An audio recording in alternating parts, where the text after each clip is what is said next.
Welcome everybody, welcome to Action Indoor Sports in Birmingham. We've got the third test match live, indoor cricket, England versus Sri Lanka. Last night they played 2 test matches. Sri Lanka won the first one, England won the second. This is the third in a series of 6. Ramesh bowls to Anish Patel, the England captain. Nice straight bat from Anish. No problem with that delivery.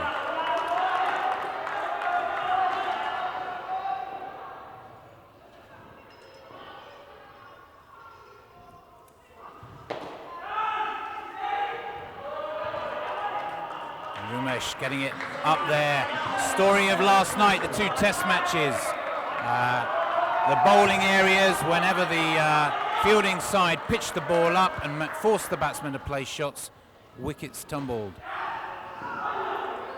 There's 2 games, very, very different games. The first one, England batted extremely well, set about 80 as a target, and that was chased down comfortably by Sri Lanka in the end.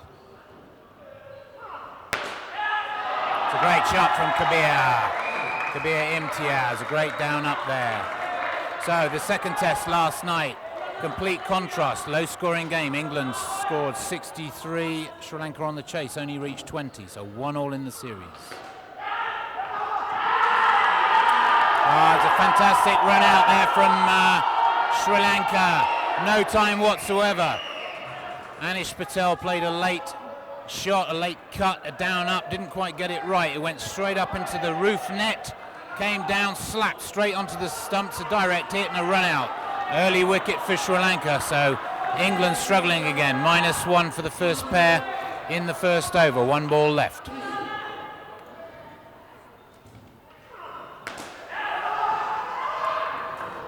Another lovely clean strike by Imtiaz. He's seeing the ball very, very well. So that's the end of the first over. Anish Patel on 1, Kabir Imtiaz 0. England total 1. There was quite a lot of action in that first over, a little bit like the second test last night. Joining me in the commentary box tonight, we have Ollie Green. Ollie, welcome back. Hello, nice Duncan. to have you here again. Hello, how are we? We okay tonight? I'm feeling pretty good, yeah. I thought the series is set up beautifully. I mean, 1-1 going into day 2. It means even if one side wins both tests tonight, there's still a chance of drawing or winning it on skins. So looks like tomorrow night's going to be extraordinarily exciting and very, very tense. But what we have in front of us tonight, I think going from last night's performances, these should be 2 tight games, very, very hardly fought. And worth noting the 1 change for both teams. Angelo Samuel coming in for Sheehan for Sri Lanka, and Tom Clark making his debut for England tonight in replace of the injured Sam Stokes. Yeah, fantastic news for Tom. Obviously unfortunate for Sam, unfortunate for the team. Sam being a strike bowler and a high-quality performer for England. But Tom Clark, what an exciting night for him. A young man, played in the Junior World Series a couple of years ago, and he's worked so hard on his game, deserves this chance. Craig McDonough putting a lot of faith in him tonight to make his debut. So congratulations to Tom, and we look forward to seeing him play. It's going to be a big prospect for the future, young Tom, so hopefully he can showcase his skills tonight. Yeah, do you remember your first test, Ollie? It's a nervous time, isn't it? And actually keeping your head in international indoor cricket is 50% of the job. I think all of these players have got the talent. It's purely whether they've got the mental strength to cope with the pressure that seems to be on them every single ball. It's not just occasional. Yeah, a lot of cricket is a mental game. I do say the 6 inches between your ears are possibly the most important part of it. It's all right being brilliant at batting, brilliant at bowling, but if you haven't got the right headspace, performances are going to slip. Yeah, well, we know that as soon as you lose your head, we talked about this. I think Hiran and I were talking about this in the first test last night, and also with you, Ollie. When when a team loses a wicket or a pair loses an early wicket or even 2 wickets sometimes, and they find themselves on -6, -7, -8. You can do some strange things to your head. That's where the experience kicks in, rebuilding mentality rather than chasing the shots. You think you want to hit a 7, a big shot, and it's the last thing you should do. Just try and rebuild. And, we saw that done pretty well by England last night. Well, yeah, we're seeing it again now from Kabir and Anish, rebuilding from what was a slow start in the first over, scoring 10 off that second, and then a perfect down up from Kabir again. Second ball of the over, Anish tucks it nicely into the corner, and I must say a tidy piece of fielding there from the skipper. Yeah, I mean, this is the one thing that we see at this level in the indoor game is the amount of direct hits and the speed of release, how cleanly these guys take the ball off the nets. It's quite something to see live. That's a fantastic shot from Kabir. He did this 2 or 3 times last night. They're trying to pitch the ball up. Generally, the shorter ball is easy pickings for the batsman, but Kabir so good off that front foot.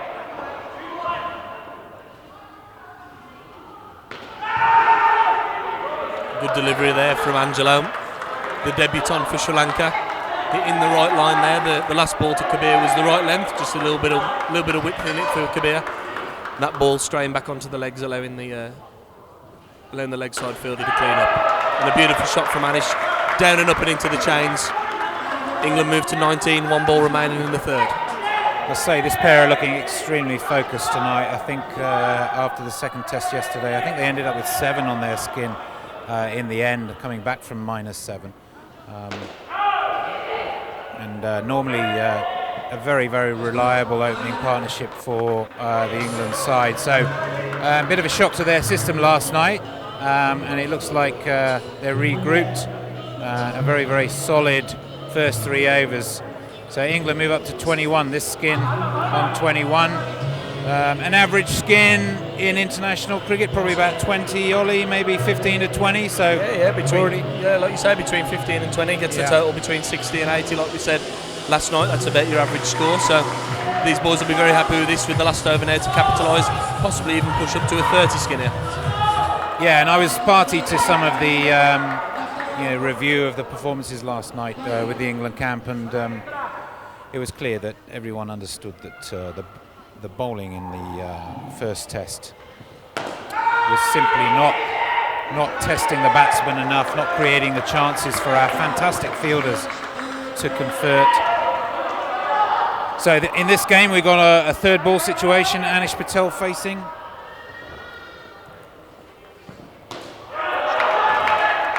Yeah, very, very safely played into the ground by Anish. Again, probably a touch short. A third ball, simply got to make the batsman play and work hard to find a way that they can make the run. That was probably dropped a little too short, and Anish just placed it nicely into the ground. Another beautiful shot from Kabir there, down and up as we were talking. Salman bowling beautifully last night again, mixing up his pace, and he's going back to that again today. You just saw the back-to-back off-cutters there from Salman. Opts for a third, throws it out nice, full and wide. Anish can't quite get on top of that one. Good length. Yeah, pretty well a perfect Yorker there, wide enough so that Anish was reaching with an angle to his bat. Played the ball, but there was certainly no threat of a run off it. Yeah, good, strong, early calling. Anish looking a bit bemused that wasn't given a wide. It obviously snuck in the wide line. Matt Wheatcroft, World Cup umpire. So we're on another third ball situation. Scores must change this ball. Final ball of the skin could be important swing. Anish hit that pretty well, forcing the misfield from Nilanta. Beautiful first skin from England, 26.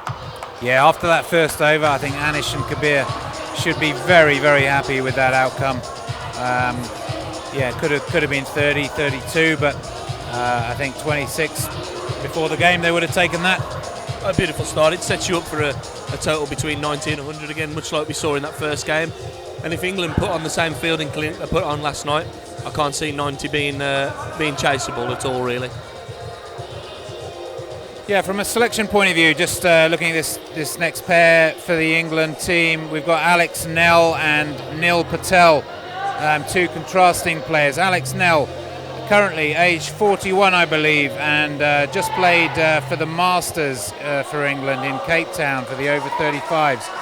So to be at a level of fitness and skill at Alex's age, to still cut it at this level, that's going some, isn't it, Ollie? Oh yeah, big time. I mean, I hope in 18 years' time, when I reach that age, I'm still throwing myself around like the big man there's no himself. need to show off now, all right?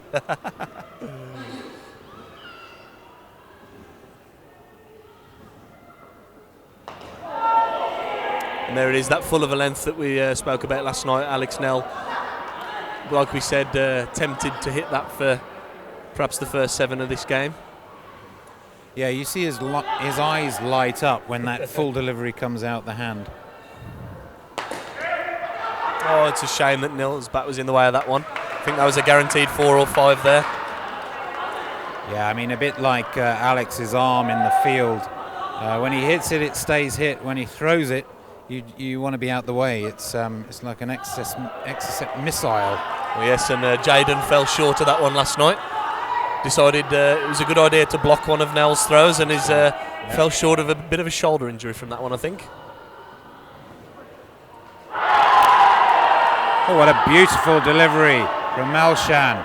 Straight through Nil. Very, very unusual to get bowled at this level in a test match, especially Nil Patel, who's normally a very, very secure defensive batsman. And I think there was some movement on that ball. Not quite sure what, because we're slightly on the side of the court here. But I dare say that's angled in a fraction, Duncan. Yeah, looked like it.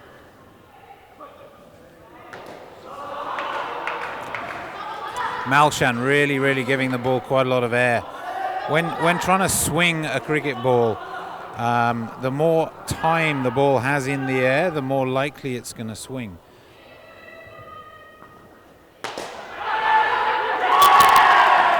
What a fantastic catch from the bowler.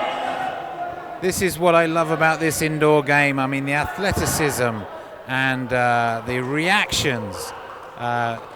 Absolutely no time to see that ball coming. Changed angle, one hand goes up. Absolutely brilliant fielding from Sri Lanka.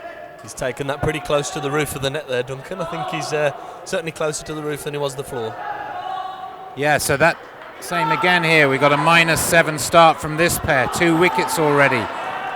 This is only the second over of their skin. So some rebuilding to do for these two as well, but a good example from the last pair. You can easily rebuild this into a 20-25 skin.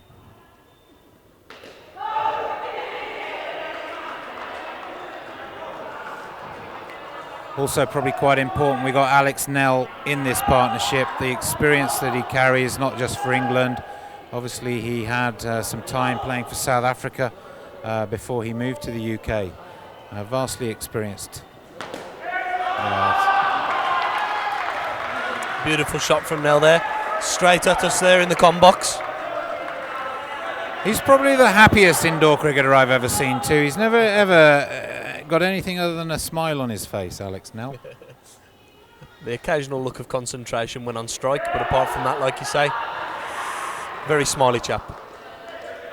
Nil Patel having to wait for that ball to arrive from Irishan.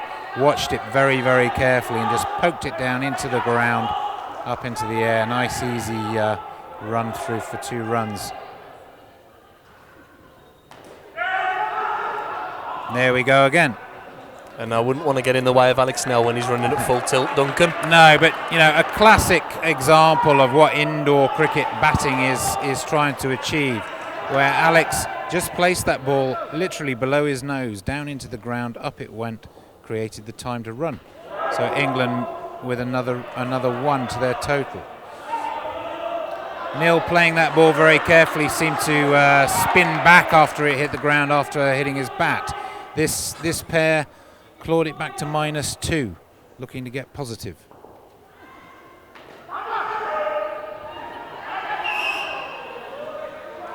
Irishan not giving much room there for England to get back into the game. A wonderful over, 5 runs from it.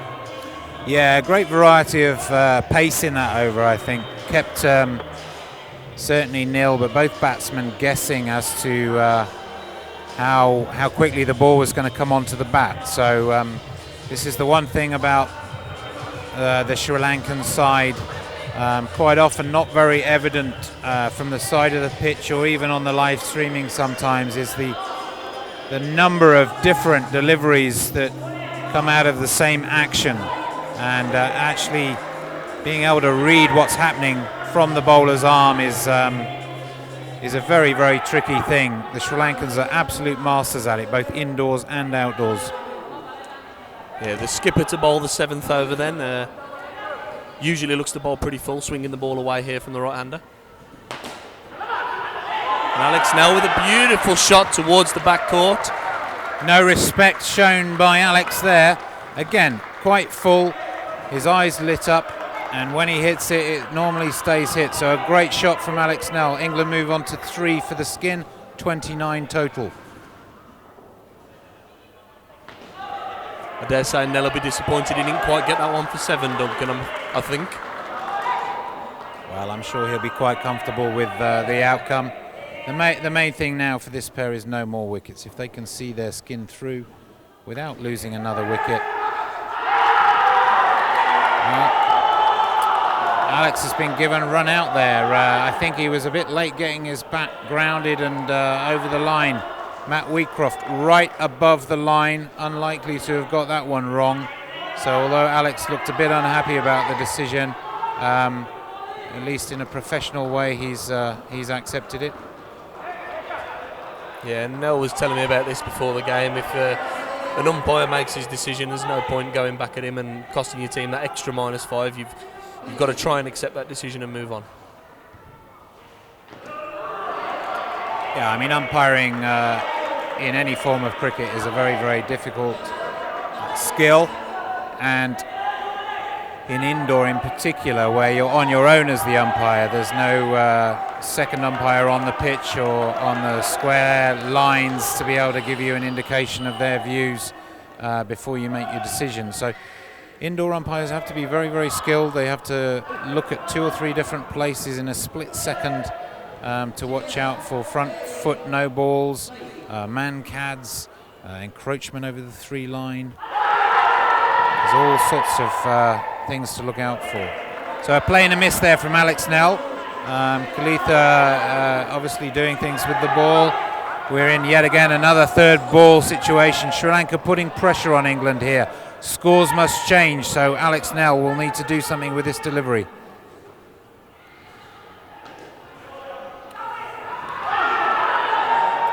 Yeah, again, the 3rd ball deliveries just haven't been right here.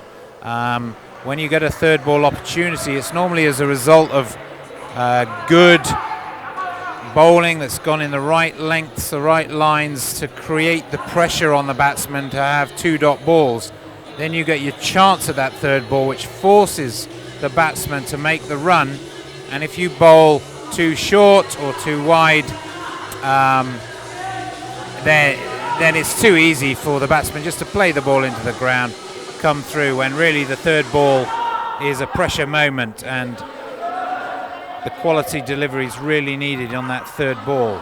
Unfortunately, Sri Lanka failed in that particular regard. Yeah, Nilanta to bowl the 8th over now. And probably the quickest amongst the Sri Lankan boys. Going straight through Alex Nell there. Slightly back of the length as we were talking, but he's tucked him up nicely, kept it close to Alex Nell's body, not allowing him the freedom of the arms to get that ball up in the chains. Here's Nilanta again round the wicket.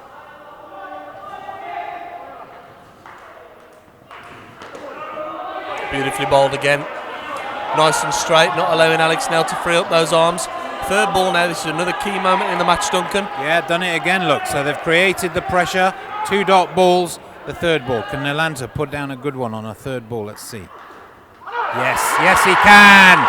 Yes he can, and that's a great example of bowling a solid 3 balls in a row. 2 dots, forcing the pressure on Nell, and this time no mistake from Nilantha. Bowled a great delivery on that 3rd ball, beat the batsman. They have to run because scores have to change. Easy run out for Sri Lanka. Another -5. England Second skin, 3 balls left on -6. Total down to 20 as a result of the -6. Just got to try and recover this skin to 0, I think, Duncan. Settle back on that 26 total that was set by the first skin. Yep. 2 up and downs here will be very nice. Yeah, I agree with you, Ollie. There's 3 balls, 2 now left, 2 from each ball. Gets rid of this -4, ends on 0. Lovely again from Nil. What we were talking about there, Duncan, just getting the ball up in the chains, making it easy for each other to run and get back to 0 now and then set the third pair up. But of course made easy by the delivery, and that ball was too short. Yeah, that was a better length from Lanka. Lanka had a great game, 2 games last night, I believe, if I remember rightly. I mean, bowling with pace and accuracy, and I think he got his length and line pretty good last night, and looks like he's picked up where he left off, because that was a stunning over from him. Here now we see debutant Tom Clark filling in on the third skin, batting with Liam Brazier, experienced campaigner, been to 2 World Cups. Yeah, so Tom Clark, good luck to the young man. He must be very, very nervous. Hopefully he can just relax, play his normal game. We know what he's capable of, and this is probably the biggest challenge he's ever had on a sports field. Live streamed game, playing for England. Good luck, Tom Clark. Nice start. Good Although it was confidence start there. Good confidence start. A full toss, but he kept his eye on the ball, played it into the ground. Nice, easy 1 run. Tom Clark off the mark.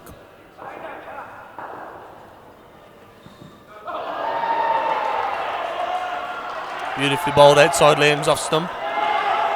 Fell foul of a few shots out there last night, Liam. Salman bowling beautifully to him last night and probably looking to capitalise on this skin again.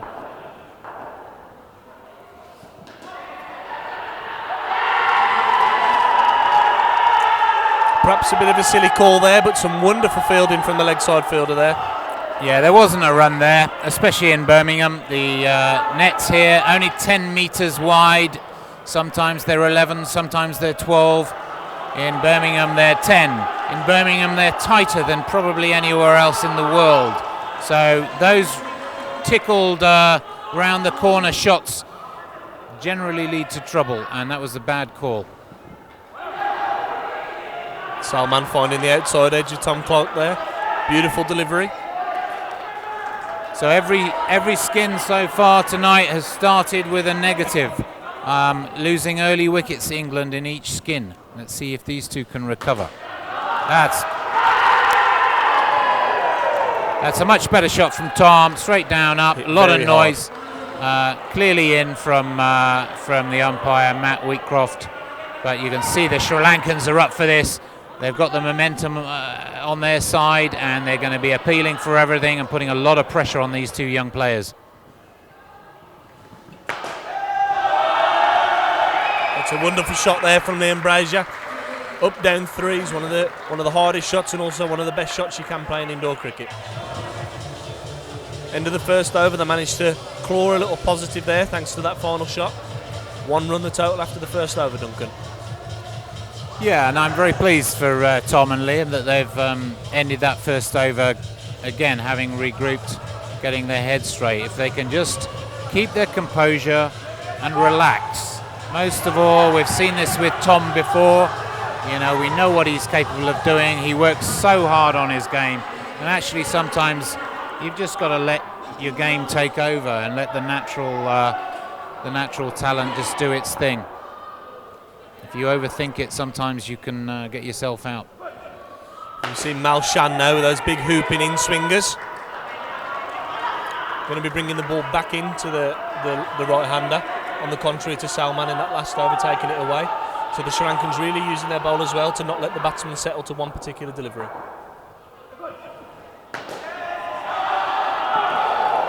Beautiful shot, beautiful piece of fielding.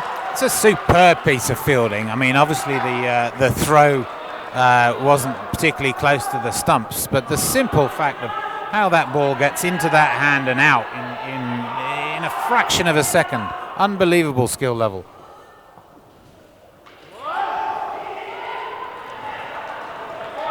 So Tom Clark very, very watchful. We can see he's thinking hard. He's concentrating so hard. This is such a big day for him. That's better. Shot. Beautiful shot, Clarkie. Very good from Tom Clark there. Just staying positive. One of his strengths of his indoor game is that back foot shot up into the chains on the offside. Hitting that one slightly softer than the one before, which created the run-out chance.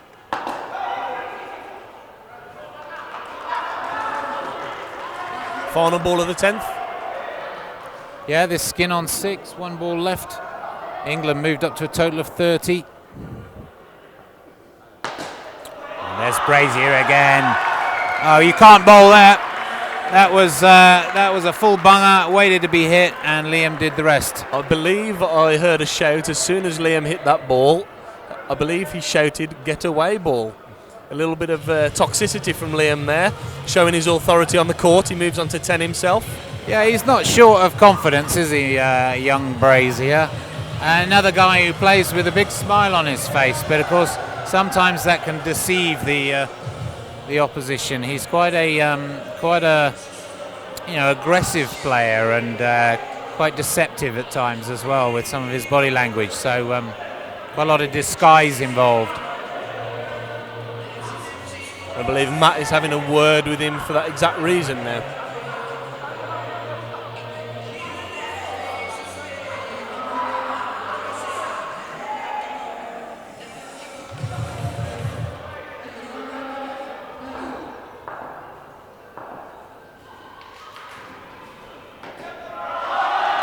Beautiful shot there from Liam Brazier again.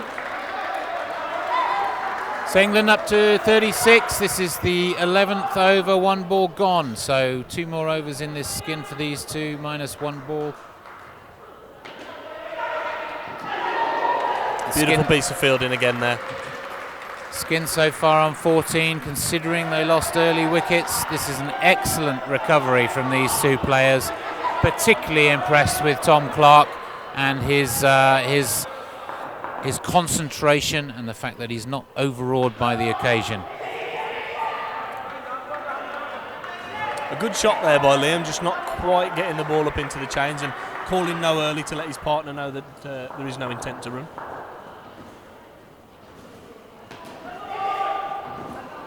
Similarly again now we're going to have another 3rd ball, Duncan, the first one of this pair I believe. Yep. So 3rd ball again, 2 dot balls. The scores must change. So unless he bowls a wide or a no ball. Bowled straight. Edge down into the corner there. The guys ran through, no problem at all. I think a spot of luck in there. Liam seems to be smiling at himself. I think he got away with one there.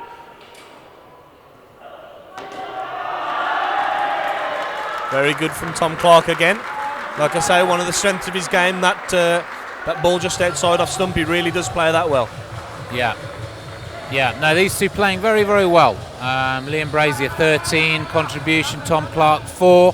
Between them 17, 1 over to go in their skin. England's moved up to 41. These two youngsters doing a great job for their team. If they can see this through with no more wickets, that'll be a superb debut batting performance for Tom. And an excellent contribution from Liam Brazier.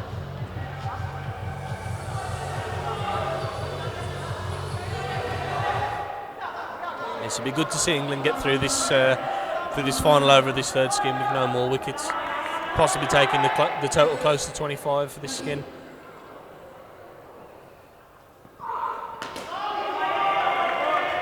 Very well bowled from Lanka. Nicely played too. Full body behind the ball, eyes over the ball.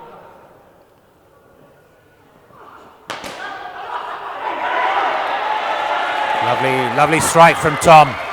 Lanka possibly getting in the way of the top stump fielder Angelo there, deflecting the ball onto that 3-line net. Don't think Clarkie's going to be complaining about that piece of misfielding.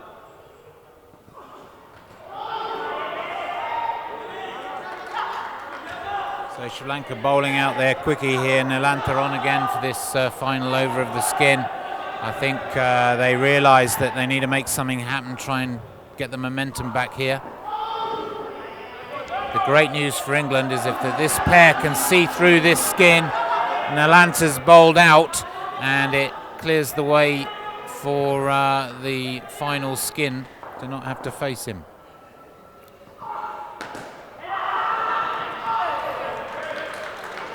Okay, another third ball. So Brazier and Tom Clark had to run. Not the greatest shot for safety, but no direct hit from Sri Lanka, so they got through okay.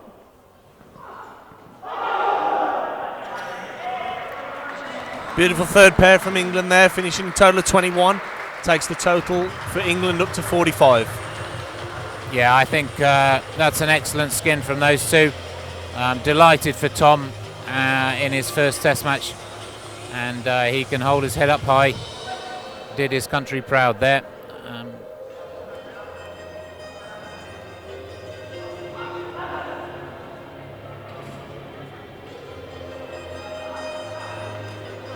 What's Tom Clark's bowling game like, Ollie? He tends to bowl away from the right-hander into the left-hander. He likes to bowl pretty full. I've seen him bowl many people in the indoor circuit. I think he lacks a bit of confidence in his own ability. I think he's better than what he thinks he is. And I think if he can just possibly get a wicket early on in his bowling spell, I think he can be a real asset for this England side.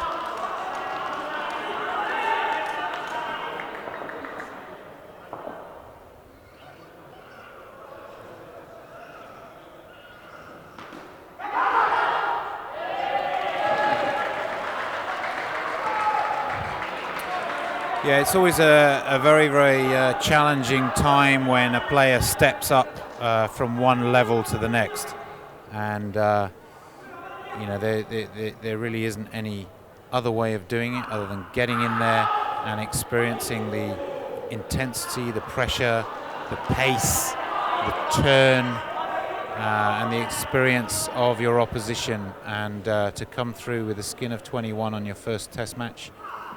Along with Liam, that's an excellent outcome. Some confusion on the run. Fortunately, no direct hit. Good dive from Luke Gunn. This is the final pairing for England. We've got Luke Gunn and Nav Patel. Both had great second games yesterday. Beautiful delivery from Rumesh there. Rumesh obviously a slow ball. It's like cutting away from the right-handed batsman from the looks of it.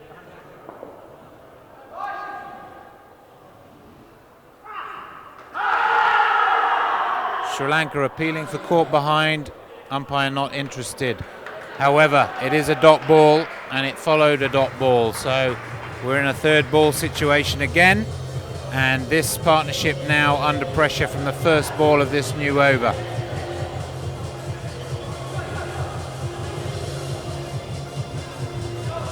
Yeah, I think that appeal was more in sort of hope than actual expectation of a wicket there. Well, yeah, I mean both sides are going to appeal for most things. There's quite a lot of noise in the arena, so it's sometimes difficult for umpires to hear those minute nicks. And I guess, you know, that's high-level sport. They're going to try and ask the question. So a good example. There was a third ball. That's why Luke Gunn had to run. It looked like there wasn't a run there. But very sensibly, Luke just played the ball straight under his nose, and he's pretty quick between the wickets, so got there pretty comfortably. Oh, Irishan with a beautiful off-cutter there, going straight back through Nav Patel's gate. Experienced campaigner again, not giving the England batsman any room for error. Yeah, and Irishan has many, many years of experience both at men's and masters level. I was talking to him before the game, and if the truth be known, I think Irishan Irishan believes that this may be his last year at men's level as those years creep up, but not showing that at the moment. His guile and experience really coming through.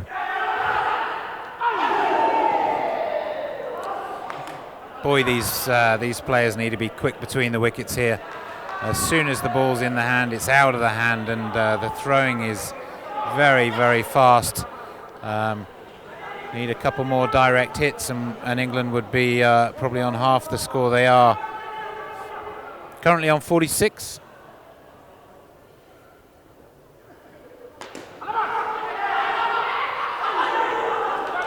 A wild shot from Luke Gunn there, creating possibly two chances from the same delivery, both of them missed by Sri Lanka. Yeah, Luke clearly disgusted with himself there. The ball was short. It was sitting up for a sort of flat batted hit to the back court, which is what he tried. Mistimed it top edge and then ended up having a struggle to get in. That's that same delivery again, isn't it, from Irishan? Nav clearly not seeing this out the hand. He's obviously turning it quite sharply from off to leg. Managing to get his legs in the way of that one though, preventing the second wicket of the over. Beautifully bowled from Irishan. Fantastic over there for Sri Lanka. And another third ball will be the first ball of this over, Duncan. Yeah, I mean, I can't remember a game with quite so many third balls in it. It's an incredible bowling performance actually from Sri Lanka. My only criticism would be the balls that they've bowled on the actual third ball delivery itself, which haven't generally put England under the pressure that they could have been. Yeah, I believe 1 wicket from the third ball, Duncan, and I believe 8 third ball scenarios. Right, well that tells the story. If you're only converting 1 in 8, then one has to say that either the fielding side aren't supporting the bowlers or the bowlers bowling that third ball delivery in the wrong areas.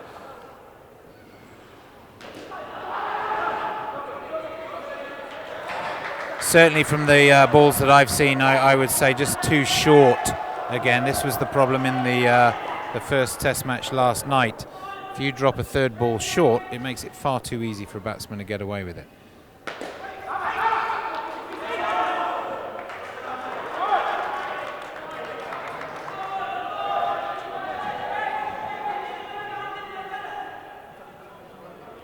Over 15, 4 balls left. England on 48. This skinned 3 so far.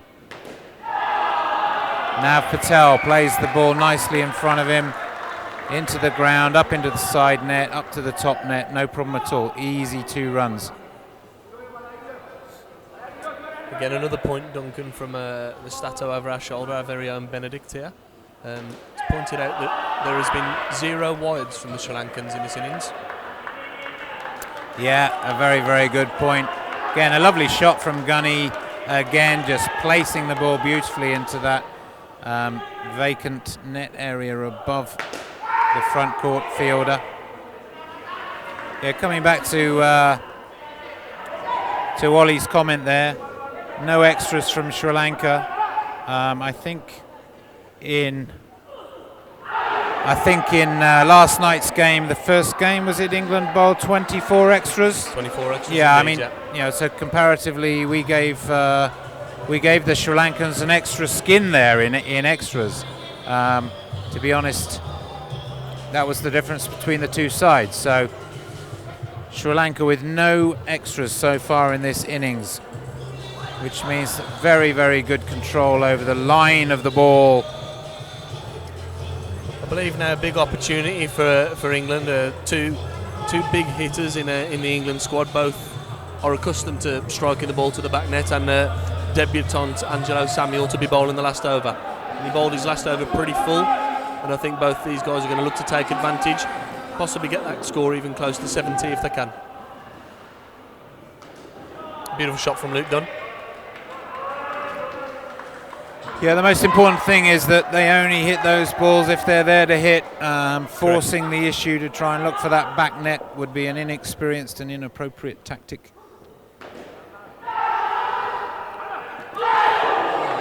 Oh, a missed chance there from Kalita at the top stumps. I think a clean take and Bales off would have been a run out. So England move the skin to 10, total to 55, 4 balls left.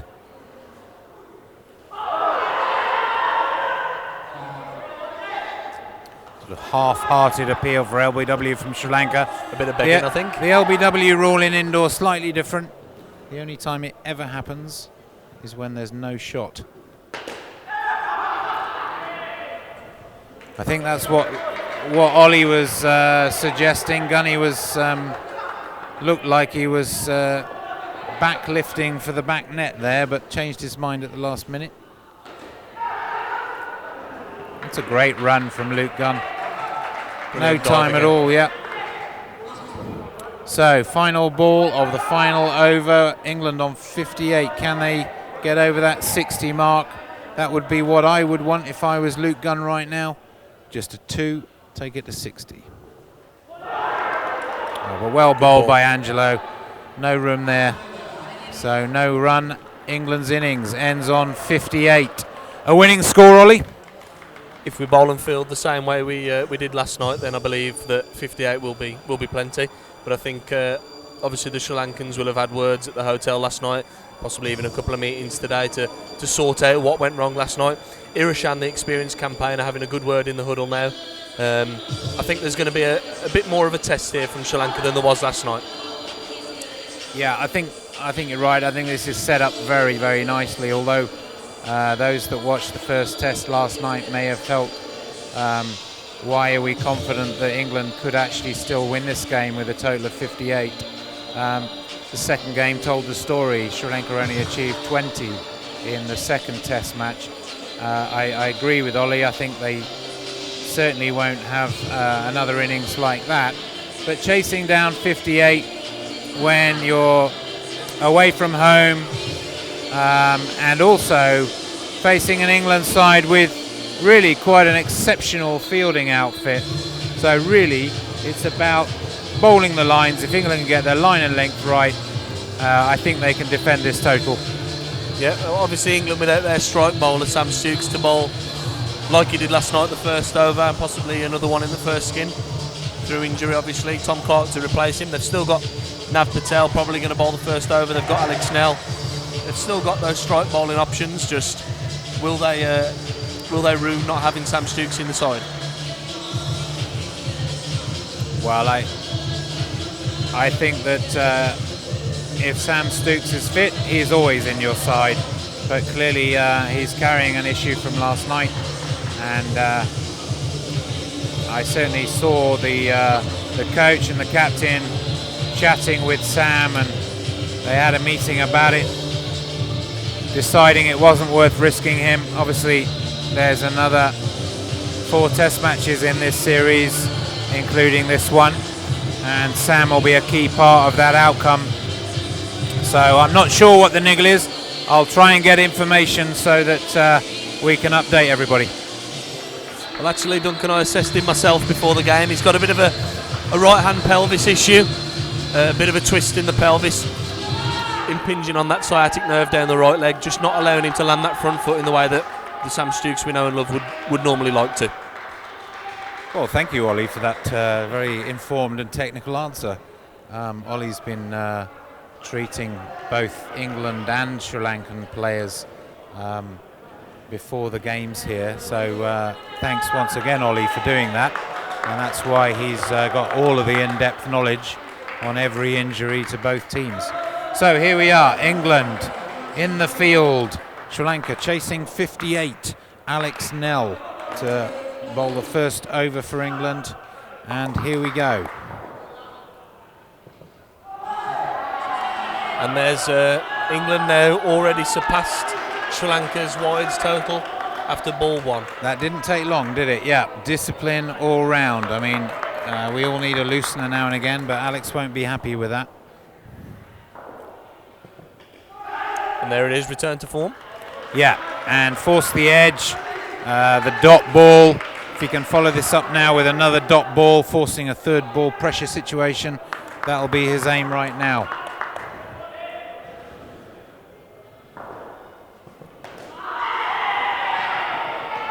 Beautiful shot from Nilanta.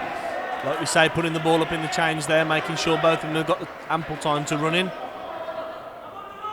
The same opening pair that Sri Lanka have used in all 3 games, Nilanta and Irishan.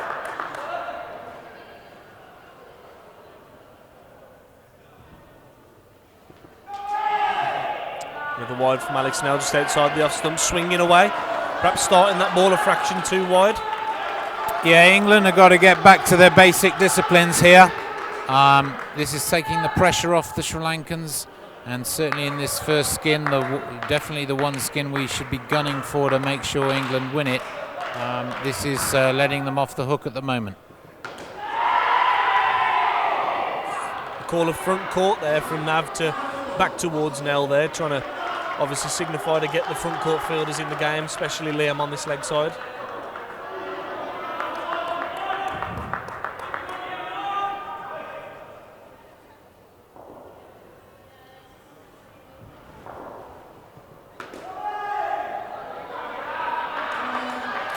Doing exactly that in that delivery. 8 from the first over. And if you're joining us late, we're here at Action Indoor Sports in Birmingham for the 3rd Test match between England and Sri Lanka, indoor cricket. I'm Duncan Norris. I'm joined in the commentary box by Ollie Green, and we've got an exciting Test match building here. England have set a total of 58. Sri Lanka looking at that total thinking we can chase that down. Certainly from the first over, they've started well. 8 off the first over for Sri Lanka, chasing a skin of 26. He's debutant Tom Clark now.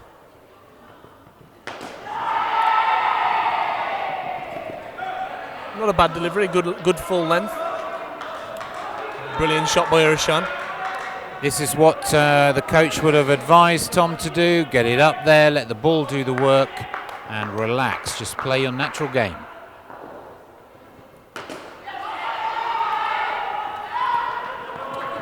Full toss on the legs and a beautiful shot from Nilanta there. It's a real good indoor shot there from Nilanta, showing everyone, all the viewers watching, how to play the game.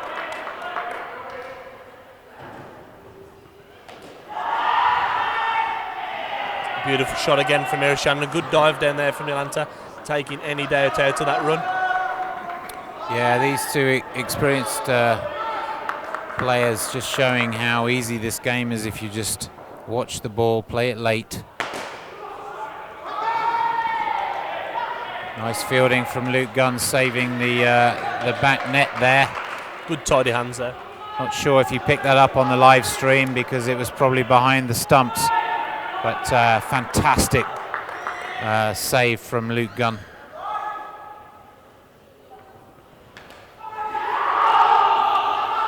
Yes, chance, yes. Yeah, there's the first wicket for Tom Clark. Fantastic.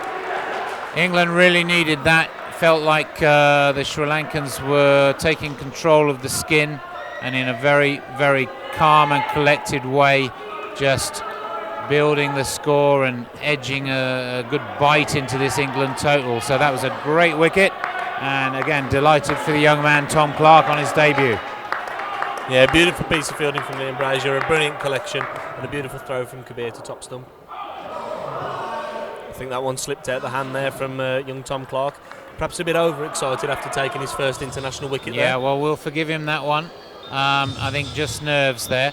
For everyone relatively new to indoor cricket, although that was a no ball on the last ball of the over, it doesn't get re-bowled unless it's the last over of a skin. And so in outdoor cricket, you would see any no ball or wide re-bowled at any time in the game. Not in indoor, it only happens in the last over of each skin. Liam Brazier on to bowl again tonight. Of course, getting that mankad last night. A beautiful rendition of the mankad, I believe, last night. Yes, well, we're familiar with your love of the mankad. Oh yes, Ollie. There's only some players who can really get away with the mankad. England have got 4 or 5 through their ranks who have become mankad specialists, and we saw a Liam Brazier mankad last night, which is quite unusual at this level. There's a bit of a technical issue with the umpire's microphone at the moment, so he can't announce for the boys to play on.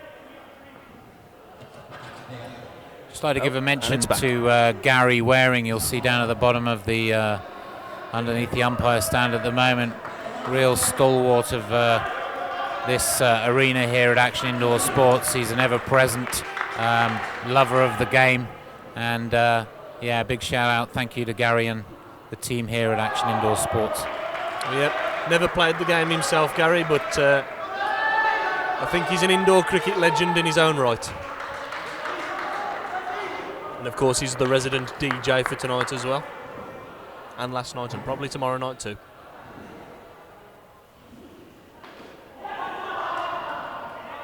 Bit of a false shot there from Iroshan, came off the inside edge, the top of the bat. Fortunately tucked into the leg side corner behind square, and they made it through for the run. So it was 2 to Sri Lanka. Move on to 14.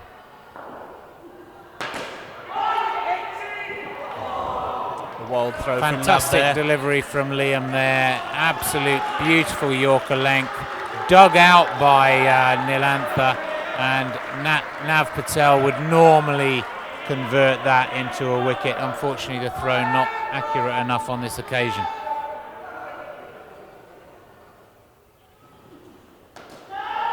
Fraction short there from Luke Gunn. Good piece of fielding from Anish there. Approaching from the 3-line, turning and throwing towards top stumps. But again, Iroshan staying calm, leading his team from the front as the most experienced player on their side. Total up to 17, still 8 balls remain in the skin. Plenty can happen from here.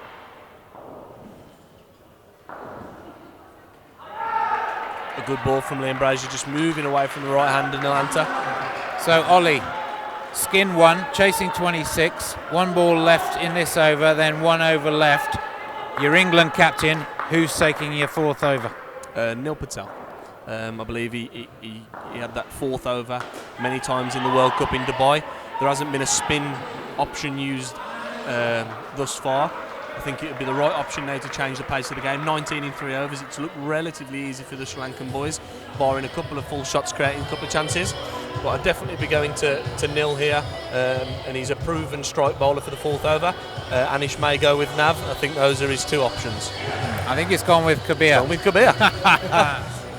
What do I know? Well, I think it just goes to show the confidence that he has in all of his bowlers. Kabir's a quality bowler himself, so you know, at this level in indoor cricket, everyone has to bowl, everyone has to bat. So all of these players are class all-rounders, and you know, you don't really find any international indoor cricketers who can't do all 3 skills that are required in the game. So backing Kabir here with the 4th over. 7 runs to defend for the skin. I think England will be looking to defend the skin. There's just a little bit of psychology over Sri Lanka, picking up that extra point. Now only 6 runs to get from 5 deliveries for the skin. Needs to be very disciplined here. Too short from Kabir, made it far too easy for Nilantha. Definitely need a wicket here, England. Again, just short and wide, allowing the easy down and up from Iroshan there. I think coming back to Ollie's point about potentially selecting Neil Patel to change the pace, change the angles, I can understand why he thinks that. And he's taken the outside edge there. What a great catch. What a great catch. As we were saying, Duncan, Kabir definitely the right option for this last over. Well, of course, we both would have gone for Kabir. Now, you know, I must say, I think England are a little fortunate there. Yeah, again, short and wide. Yeah, there's been, you know, 3 shortish balls in this over. It's not the length that really we should be bowling at this stage, but a slight nick on that one. Great take by the keeper. So again, going for the... I think Kabir may have been asked to go for the short route here. Well, it does. As he does usually bowl pretty full, so I feel like Anish has gone with a clear plan to perhaps attack up into the ribcage area, a bit of the emulating the bodyline series. And maybe they spotted a weakness last night in 1 or 2 individual players, and they've been talking through the plans. I think you're right, Ollie. Oh, there's the arm from Alex Nell. Rocket. Yeah. Well, England have done very well here in that Sri Lanka are on 20. The skin 26 is what England got. So it looks like England are going to keep this skin, which at one point didn't look likely at all.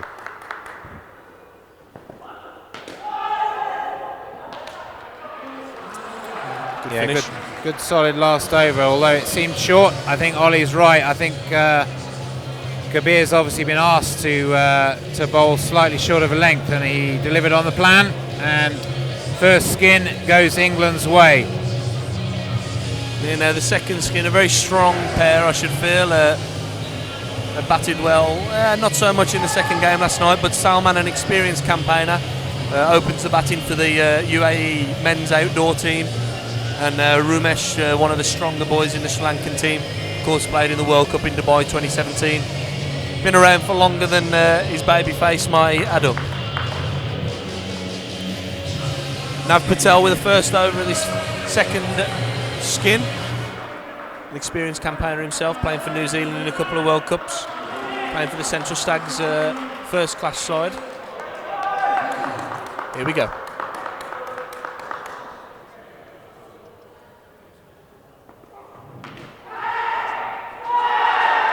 I believe he's dropped the ball there, Kabir, but a beautiful piece of fielding from Liam Brazier.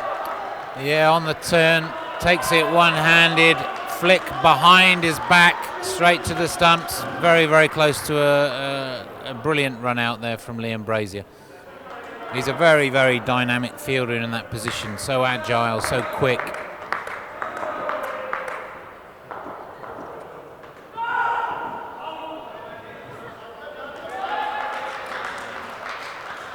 So now Sri Lanka with the left and right-handed combination throws a spanner in there for the length and lines that the bowlers have to concentrate on.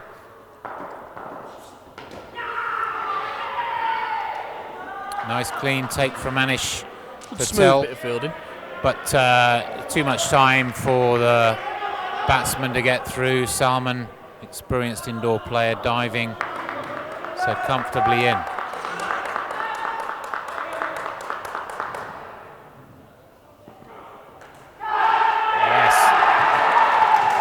Finding the outside edge there, Nav Patel. Probably what he's used to in outdoor cricket. You don't see it too often in indoor cricket, but essentially a first slip position nil there if you look at the angles off the net. And beautifully taken by the young man down there. Yeah, and fielding down in that position, it's very, very easy to lose the ball or lose sight of the ball as it's coming off the angles of the net. Yeah, it all happens very quickly. Liam Brazier really putting his body on the line here tonight. We've seen him fly around this court. Yeah, he's certainly a bit of a spring chicken, young Liam.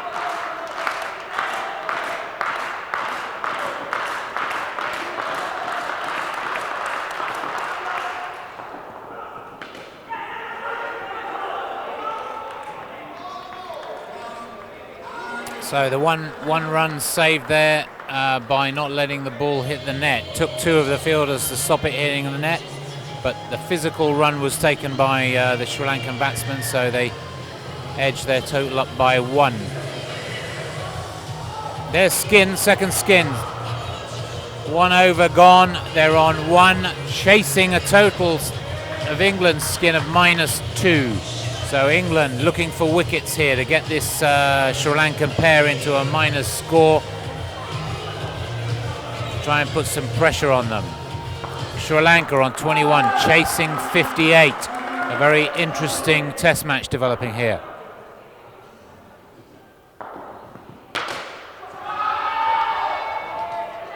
Beautiful shot to start from Salman, using his feet beautifully, meeting the ball on the full toss and dispatching that ball towards the back net for 4 runs. Yeah, Salman Fares just showing the value of good foot movement. He saw the ball early, came down the pitch, and a very clean strike to the back net.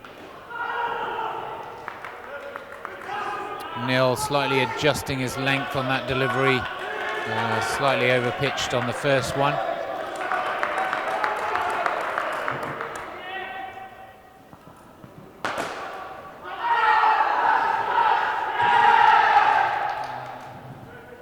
England trying to claim a catch. That would have been one of the most bizarre catches I've ever seen. Ball, with Nav Patel opting to slap the ball down to point. Yeah, the ball, if you didn't see it on the live stream, the ball actually hit the ground before it even got to Nav Patel's hand.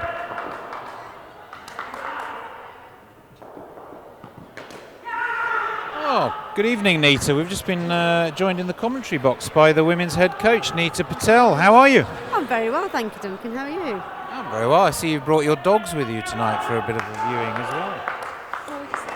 Yeah, lovely. So, Nita Patel, mother of Anish Patel, the England captain. Nita, when did Anish start playing this game? As far away as possible as I can think of. I can't imagine. Probably about 12 years ago. And how old is he now? 29? About to hit 30, yes. Okay, so 12 and he's years just taken a catch. Yeah, a very good catch at that, wasn't You it? taught him all he knew, Nita. Definitely, yes. And I also believe that you are the mother of the women's England captain as well. Is that correct? Yes, that's correct. And that's Nikki Patel, and she made her debut age 13, I believe, or She something? did. She made it at 13. She was 13 at Bristol. Bristol was the first ever World Cup. 2007. 2007, yes. Yeah. Well, this Patel family, a little bit special. We're getting a bit confused. There's 3 Patels on the pitch, isn't there? Only one of them yours, though. That's only one of mine. However, I did do the laundry for all the Patels last night. All right. Let's get back to the cricket. Thank you, Nita.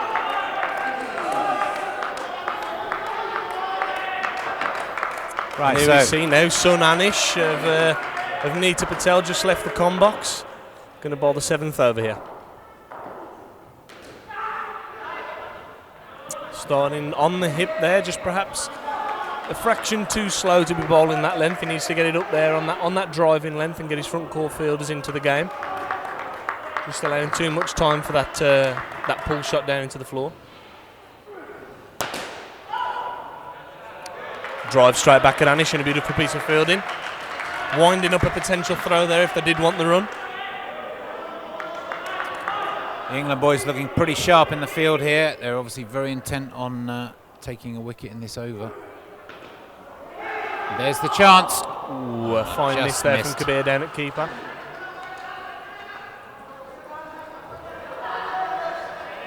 So the chances keep coming. This game is full of action.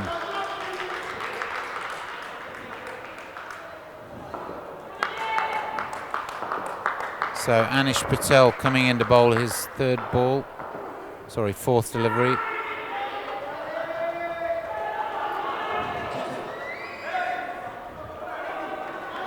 Again, I think that England need to take back some control to stop this score edging up as fast as it is. Oh, what a brilliant run out from Liam. He had a split second there. It was a dive, a flick. Brilliant stuff from Liam Brazier on the front court there. So -5 to Sri Lanka. This skin back down to 5. Total down to 25. One ball left in the 7th over. He really is a hell of a fielder, isn't he, Liam? Yeah, and in the indoor game,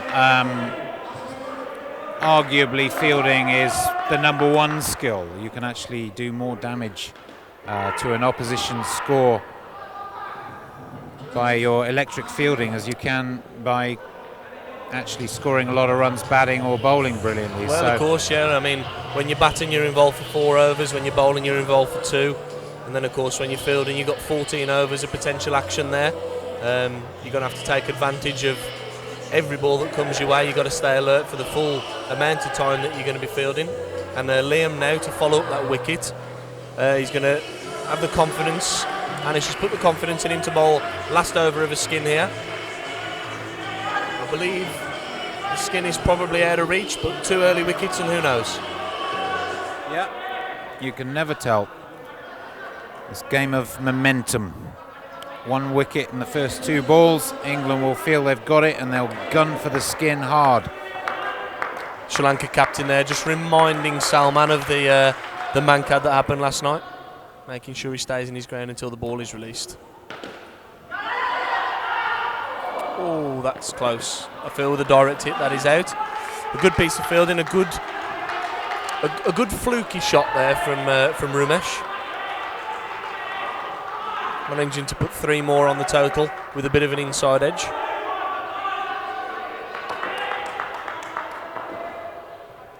Liam to the crease. Bit of a wide full toss there. Oh, and a fine piece of fielding there. 1 scored. Yeah, England need to calm down a little bit here. Just get back to the basics, line and length. Try and force the Sri Lankans to do something to force the score. At the moment, they're not having to work too hard. Direct hit from Neil Patel, but the dive got him in. Showing the importance of looking after your wicket and diving that last 3 or 4 paces rather than running it. Really does save you probably between 5 and 10 wickets a game. I think England now probably thinking about the total, want to get it back below 30 before the end of this skin. Really in need of a wicket. Top stump. Ooh. Good piece of fielding there from Tom Clark with a bit of a deflection off Nil. 2 balls remaining. A dot ball will take it to 3rd ball off the last ball of the skin, and perhaps England can then take some momentum into the 3rd skin, which will feature the debutant Angelo Samuel. And a beautiful shot there from Salman, not giving the England boys a chance of a run out there. And the final ball, I think Rumesh will probably take his medicine. If there is a 2 on the cards, I think they'll take it, but I can see Rumesh just playing this one out and taking 34 into the shed.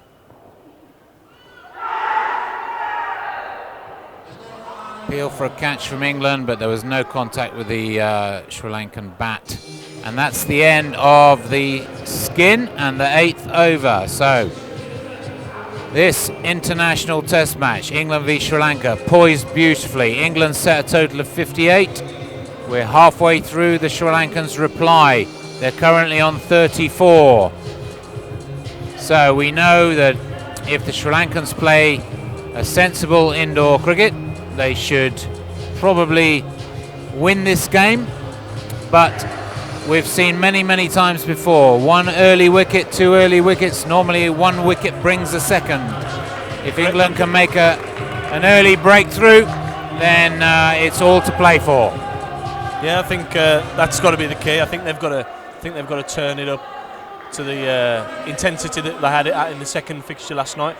Anish here, a few choice words for Angelo. Possibly on the borders of intimidation, but not noticed by Wito, so I think he'll carry on until noticed.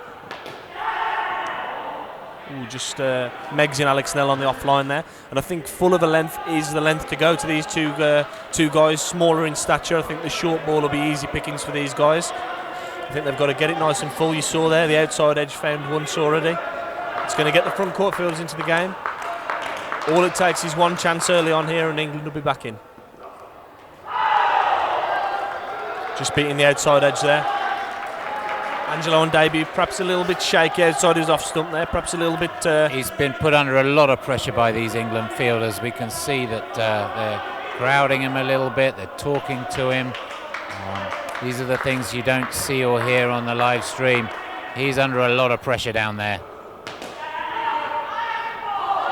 Direct hit, I believe he'd have been out there. Yeah, no, the plan worked. That was a reasonable shot, but straight to the fielder, straight into Tom Clark's hand. He took it in well, turned well. Unfortunately, the throw not quite accurate enough to get the direct hit, but a good effort. And again, a confidence builder when that ball goes in the hand and stays in. Really getting away with some of these shots here. Perhaps a change up in the field, perhaps a change up in the length here. Just trying to make something happen. Don't let Sri Lanka get away too early in this 3rd skin. Especially with strike bowler and Nav here, bowling this over. 2 balls to make something happen here.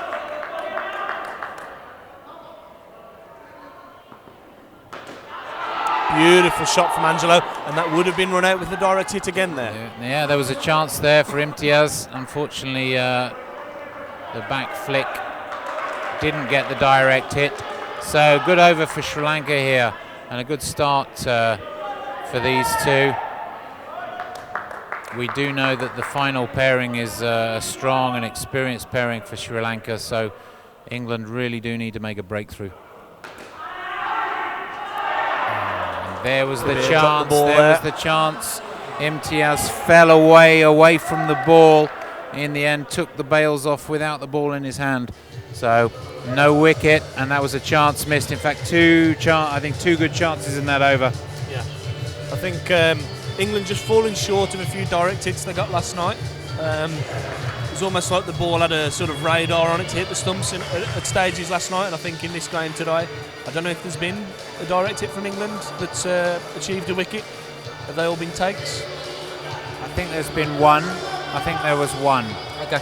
But yeah, you're right. Certainly last night there was 7 or 8 direct hits, and tonight just the one. It's really does show the difference as to why Sri Lanka are on 43 and not sort of 13 as they were at the same point yesterday evening.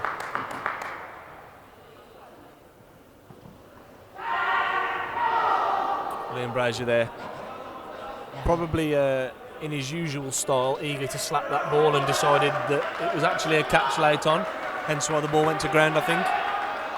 But Neil Patel here has got to make something happen against these boys. The ball's going to climb and climb and climb.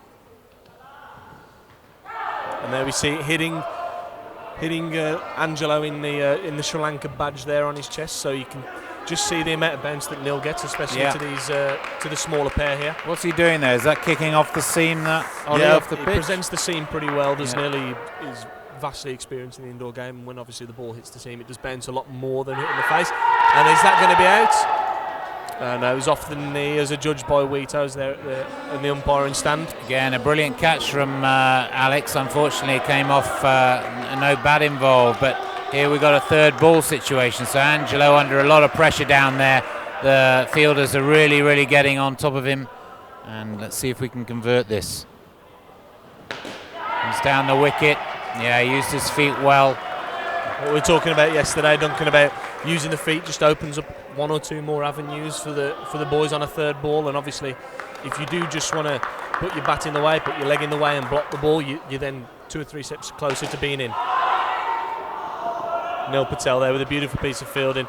Just not quite the direct hit that we've been talking about. I think something needs to happen for England here. 13 short of the total with 5 overs remaining. 6 rather.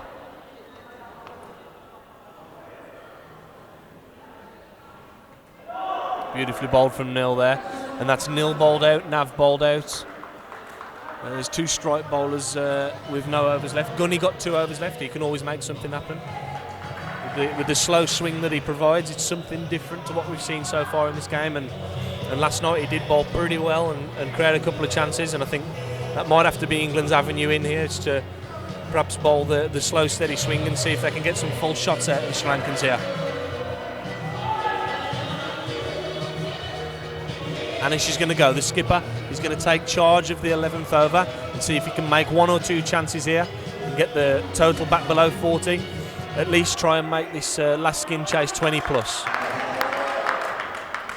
Yeah, and they may have a BDI on making sure they win this skin too if they can. 21 set by England. They'll need an early wicket.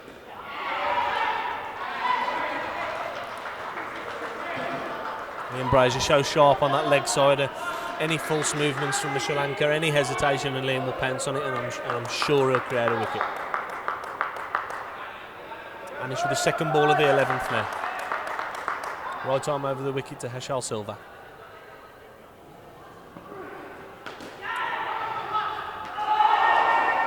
Kabir just his hands don't seem quite on it today. Tom Clark probably going for the direct hit there, and Kabir not able to clean up the slightness. Yeah, great bit of fielding from the young man, Tom Clark. So small margins in this game. The run-out chance was there. The pressure had been created. Anish not really very happy that wasn't converted. Well off the net there from Nav, and a beautiful shot there from debutant Angelo. Yeah, but the same issue. You bowl too short, and it gives the batsman far too much time to just choose how they're going to play and where they're going to play the ball. It's more like it. It's well bowled, very well bowled there. Anish Jamming it Patel nice very, and full. very fired up here. We can see how much this means to these England boys. The time in Colombo, losing 6-0, was a real tough time for this team.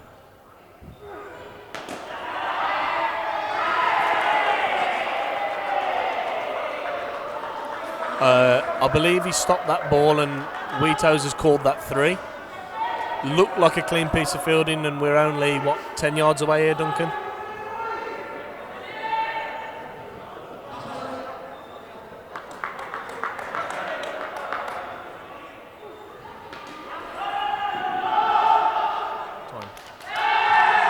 That is out, run out there. There's the wicket. Bit of we hesitation from both sides of the end of the batsman.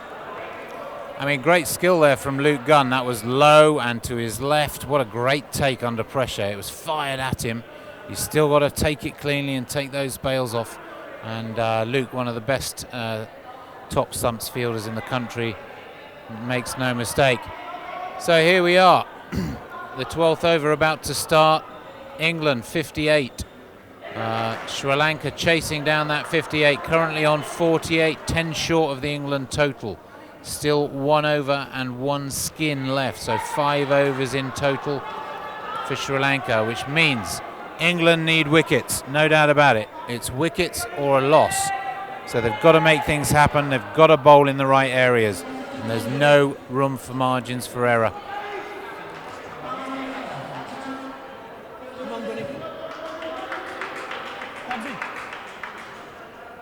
Plenty of chances still, Cabs, yeah?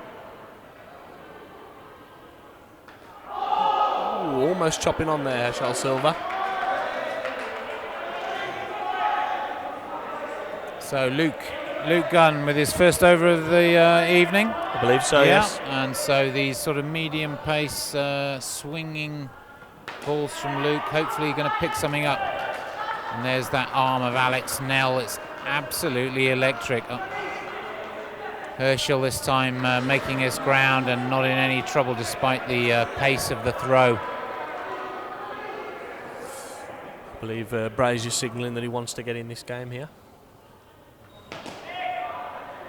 And that's a very good length from Luke Gunn, because he hasn't got the time there to rock back and put the ball up in the chains. He's got to play a small drive or perhaps a little flick at that shot, creating an element of risk, I think.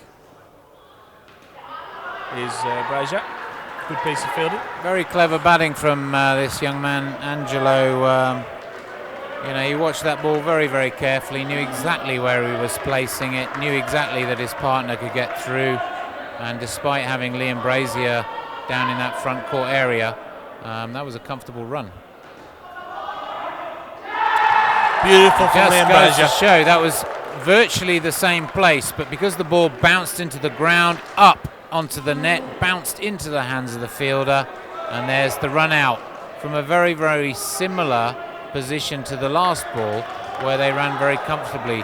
So a very, very small difference in the way in which the ball bounces or the angle in which it's going into the corner makes a big difference. I think Sri Lanka taking their medicine here.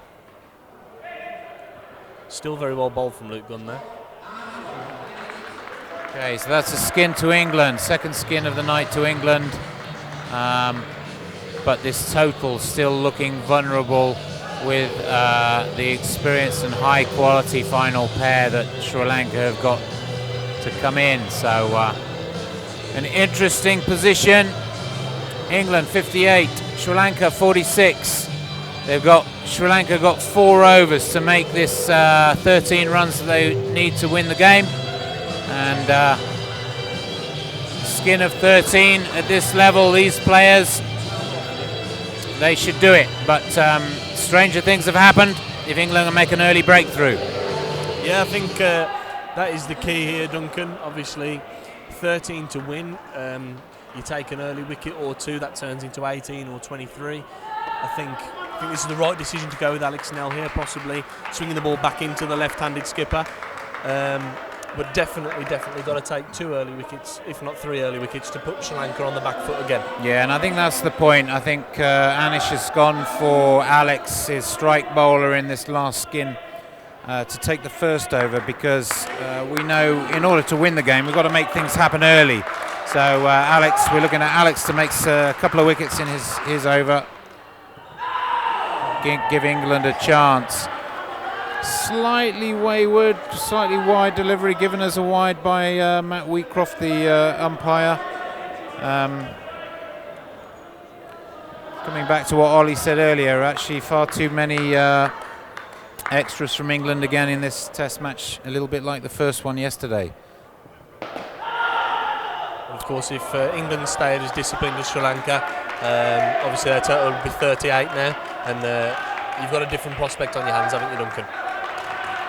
Yeah, I mean, if Alex can get something through, just one wicket would shift the again the momentum and the confidence over towards England possibly. Yeah, Alex hasn't got his line right tonight. Not sure whether there's a bit of stiffness from last night's game. Those older bones feeling the pressure possibly.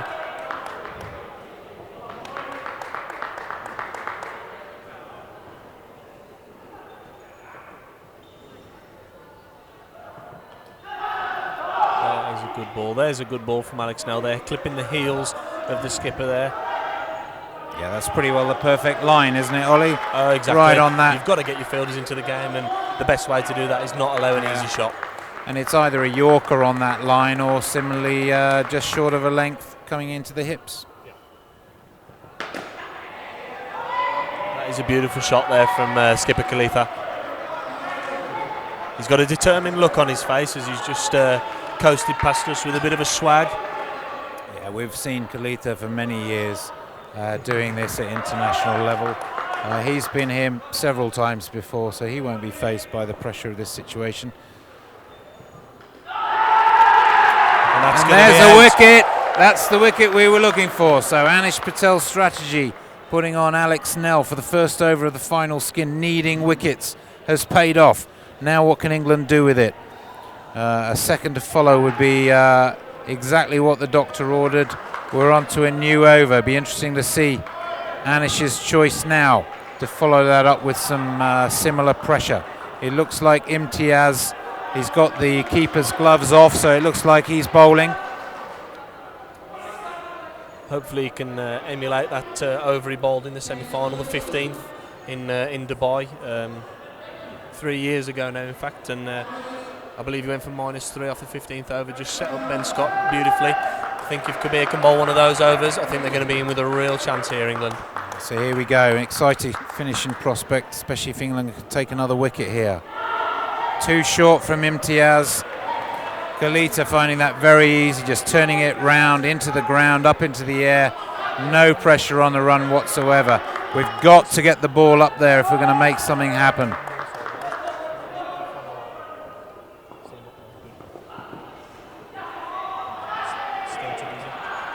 Another beautiful shot there. Malshan showing his quality there as well. Just jumping, getting on top of that extra bounce from the slow ball and putting the ball just over point's head, allowing an easy 2 again. Yeah, I think Imtiaz's first over was short deliberately as a tactic. This is not. That's better. Although a full toss, at least it brings the fielders into the game. I'm pretty sure that the instructions to Kabir now won't be to bowl any short balls. If they come out short now, there'll be mistakes. So a lot of pressure on Kabir's length here and line. He's got to make something happen. Good, full, straight deliveries. Force the Sri Lankans into making a mistake. Too short again. Not going to trouble these players. Kabir will know this. He'll be kicking himself. Just got to relax and play your natural game. Yeah, you can see Kabir just having a few quiet words to himself under his breath. I think he's very frustrated with the way he bowls. He knows he can do better. We all know he can do better than this. He's just got to focus now. He's still got 2 balls.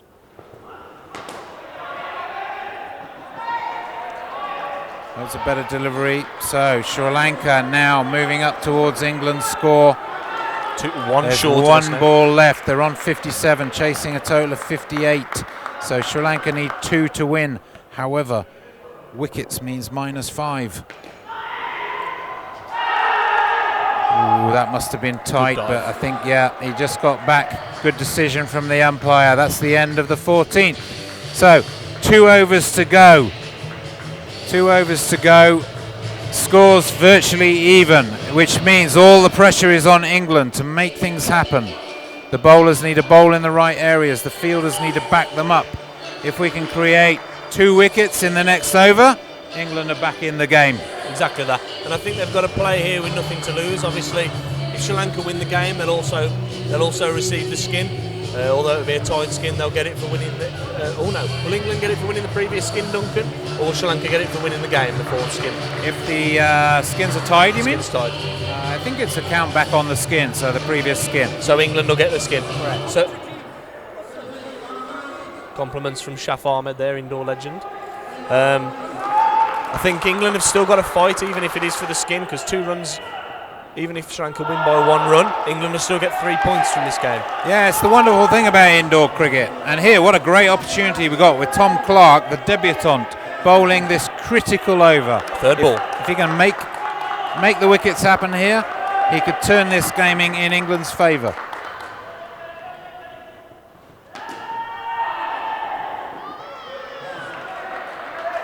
I must say, these 2 Sri Lankan batsmen looking very, very comfortable. Experienced, and they're not looking phased by the occasion at all. They're just going to play each ball on its merit, not take any undue chances.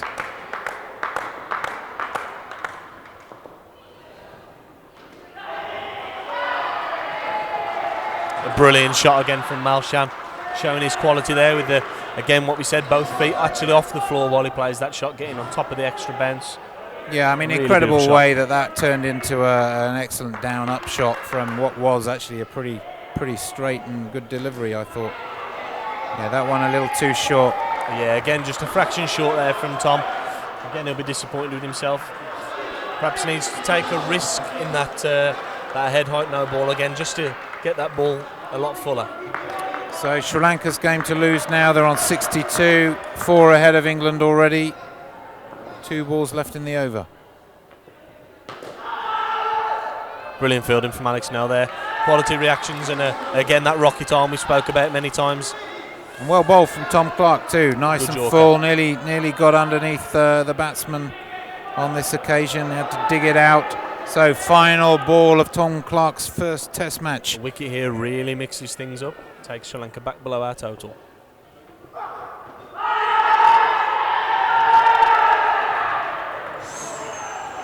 Plenty of appealing going on there. Yeah, fabulous ball from Tom Clark. Probably outdoors would have got an LBW decision, but there was a shot played there, I think. Yeah. So no comeback on the umpire this time. 1 over to go. England have to take wickets. Sri Lanka know exactly what they've got to do, and obviously most people's money will be on Sri Lanka. But you never know. Stranger things have happened. Luke Gunn to bowl it, I believe. Yep, Luke Gunn to bowl the final over, and the first ball will actually be 3rd ball, meaning they've got a real chance of taking a wicket with the first ball of this over. If they do that, Sri Lanka go back below the total. All of a sudden there's some pressure back on their shoulders. So where does Luke Gunn aim to put this delivery, Ollie? Well, it's the 3rd ball, last over of the game. We need a wicket. Well, he's bowled pretty full as of late, Luke Gunn. But the skipper's actually put those full balls up in the chains. I think he's got to hit him on the heel, same as what Alex Snell did in the first over.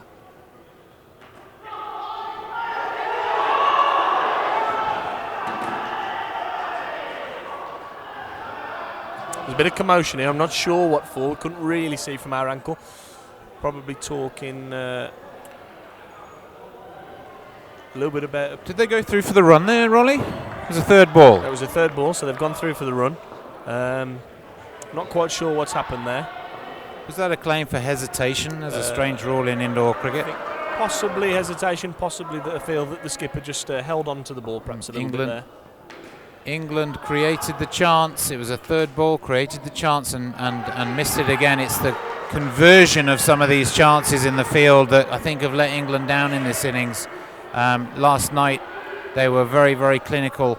We've seen less direct hits and more extras. So I don't believe he'll take the extra ball here. No, so here we are with a wide bowled in the last over of a skin. The batsman gets the option to re-bowl it. In this case, because Sri Lanka are already ahead, he's turned that down.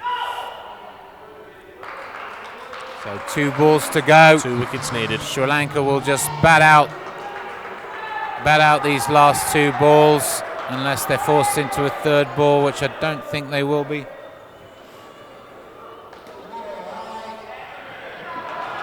And it's game over, Duncan. That's a no ball. They won't take the re-bowl. So final ball, Sri Lanka on 70, England 58. This is a Sri Lanka victory, and they're going to move 2-1 up in the series. Really dejecting for England, especially with the performance they put in last night, Duncan. Sri Lanka obviously now taking that 2-1 lead. I think Sri Lanka performed very, very well with the bat there, on the contrary to the way they did last night. What I mentioned earlier about the boys probably having a long, old discussion today or last night about what went wrong and what they can do to improve it. And they've clearly done exactly what they've been asked of. They've batted very well, no skins below 10, total of 70, which is a pretty good international total, as we've said. And England have got to be disappointed with their fielding, especially the way they did last night. But Sri Lanka can stay pretty positive on the fact that they've played that game very well. Yeah, I mean, I think the thing here is that there really isn't very much between these 2 teams. The scoreboard might show a different story on the face of it, but they're very, very well matched teams. I think the more clinical side in the game will win each game, and that's the way it's gone so far. England lost the first test yesterday because they weren't clinical with their bowling, their length and line, particularly their lengths. Second test, they put all of that right, bowled in the right areas, and Sri Lanka only reached 20 as a total. Here we are tonight, first test tonight, which is the 3rd test altogether, and I just think that England weren't quite clinical enough in the field. Again, too many extras, and the Sri Lankans showing that they're probably a slightly more experienced, more well-drilled outfit on this occasion. So, 2-1 to Sri Lanka in this test series of 6 tests. The next one will follow at 8:30 p.m. UK time. I hope you can join us again.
And welcome back, ladies and gentlemen, viewers from around the world. We're at Action Indoor Sports, the 4th Test match, England v Sri Lanka.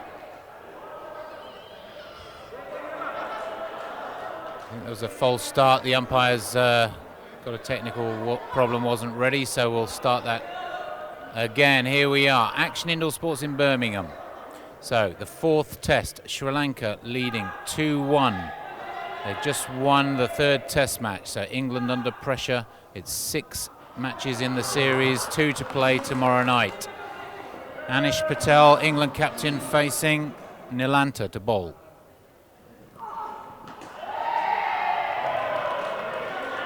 Nilanta's shown that he's got pace, he's got control. His length has been exceptional, both games yesterday and earlier tonight. So this is obviously one of Sri Lanka's strike bowlers here. Anish Patel playing that nicely straight down to the ground for an easy run through for 2 runs. Delighted to have in the commentary box with me this evening Dave Brown. Welcome, Dave.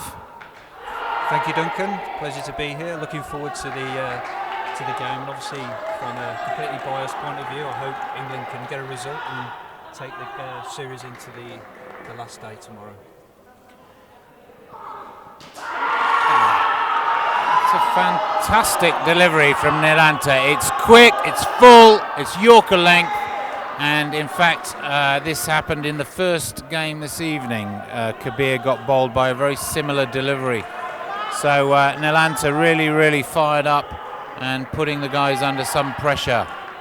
So by way of introduction, Dave Brown is a massive influence here at Action Indoor Sports, and for the England indoor cricket setup, heads up all of the coaching for the junior program, and will also be coaching the 21 and under girls in Australia for the 2020 World Cup. So really experienced cricket coach. Couple of years now in the indoor game, Dave, or is it a lot longer than that? Just watching this shot here now.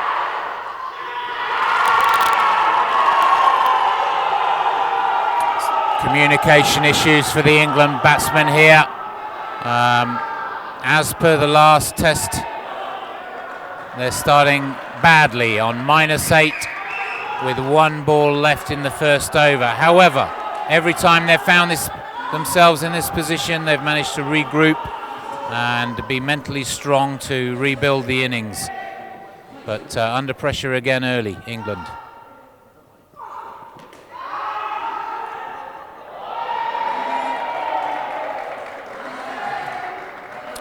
So yeah, Dave, when did you first get involved in the indoor game?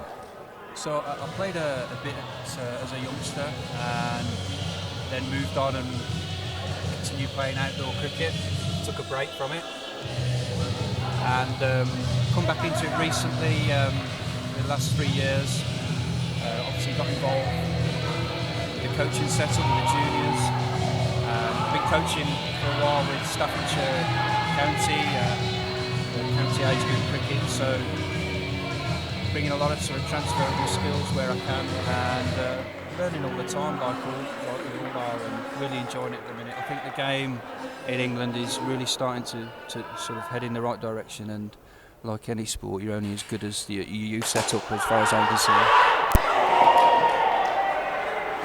So there's Kabir trying to make up for the poor first over, launching himself at that full delivery and managing to get away with the shot. It was a possible chance for Sri Lanka, but it would have been a quite unbelievable catch to take.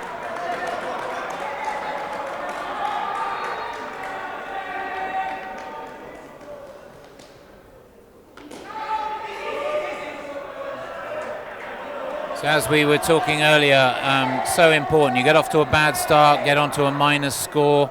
Just got to keep your head, keep calm, do the simple things right, and rebuild.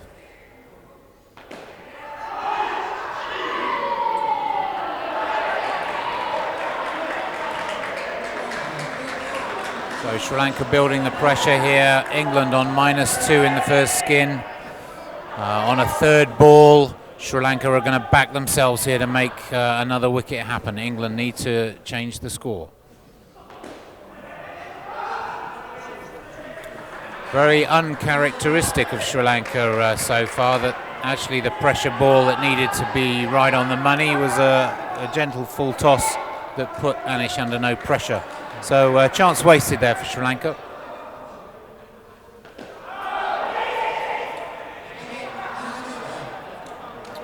I think Kabir and Anish here have just got to keep them quiet, just slow it down a bit, and just not let them back in for a few overs, obviously, and build the momentum again. Like you said earlier, Duncan, don't let them in and don't chase the score. It's important they set it up now for the rest of the team. We've seen from experience these things can spiral. Sri Lanka are on a roll. They're confident after the first game. So we've just got to look to just seize that initiative back and just slowly work our way into this game now after the start we've had. Yeah, in some ways your sort of gut tells you to make up for a bad start. There's part of you that's telling you to go for the back net, make something happen, claw it back that way, but actually it's quite the opposite. The coaching staff here would be saying, keep calm, play basic indoor cricket shots, down up, to a ball, and you can claw this back. Here we are, the third over, 4 balls left. The guys are back to 0. Well, 2 a ball from here, and you've got 20 runs. So it's a pretty simple game when you break it down like that, but it's easier said than done, certainly at this level. I think what Sri Lanka have done as well is stick well to their plans. In all 3 games prior to this, they've stuck to their plans and they've executed them perfectly so far. And England have got a real battle on their hands now to sort of get their way back into this series. Yeah, I agree, Dave. I think really the difference between the sides isn't about talent or even any advantage of being in English conditions or at home, but more about just clinical, the clinical nature of how they're performing their skills on the night. The second test last night, England were electric in the field. They put the ball in the right areas as bowlers and made the chances happen. I do feel like the third test, the first one this evening, we weren't quite clinical enough. I think there were a lot of run-out chances without direct hits on the stumps. There were 2 or 3 failed run-outs at the keeper's end. And, at this level, those small margins are what cost you a game. So I had the joys of accompanying you in South Africa, Dave. You played for the over 35s. What was that like? Oh, that was a fantastic experience. A fantastic place to go and play indoor cricket. I was very lucky. Sean Ongers, the captain of the side, he gave me an opportunity to captain against Australia and New Zealand, which was a fantastic honour in my first series. There's a wicket there.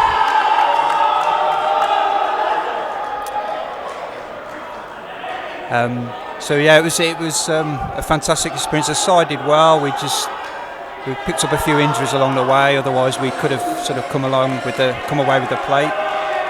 But yeah, it was an incredible experience. I'd love to go back sometime.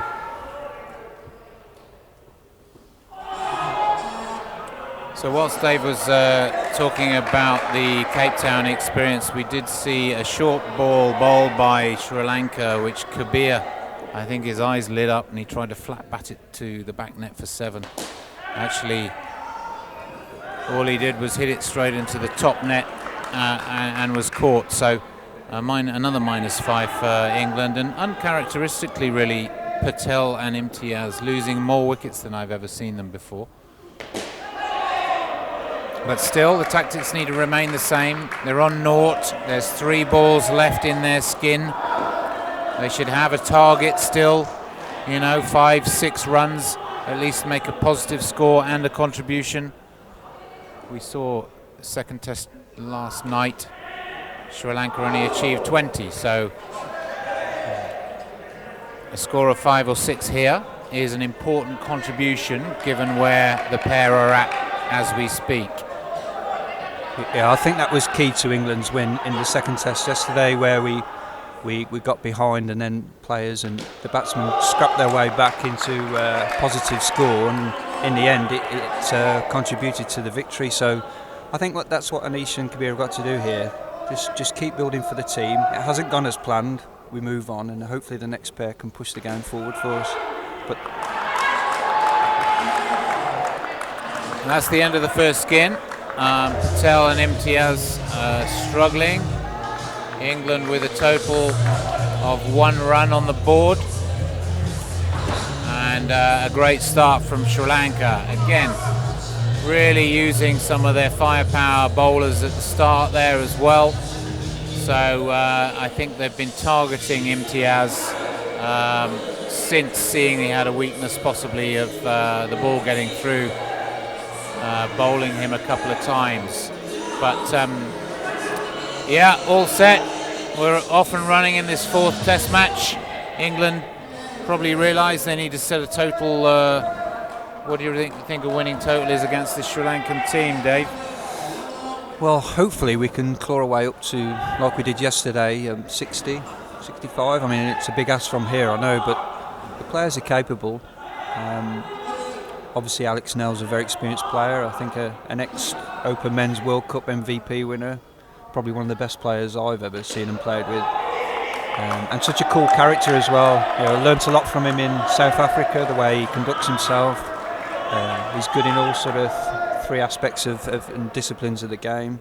So I'm a big fan, and hopefully him and Nil here can push the game forward for us. Yeah, I'd agree with that. It's a real pleasure working with Alex, and you know, the experience he brings has helped the England squad since he moved over from South Africa.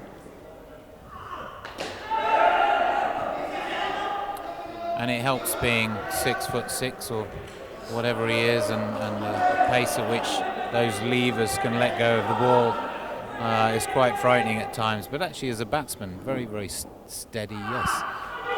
If the ball's up there to hit, he hits it. But still thinks like an indoor player, very, very experienced. And I think Dave's right, brings a real calmness to the camp as well, even under pressure situations.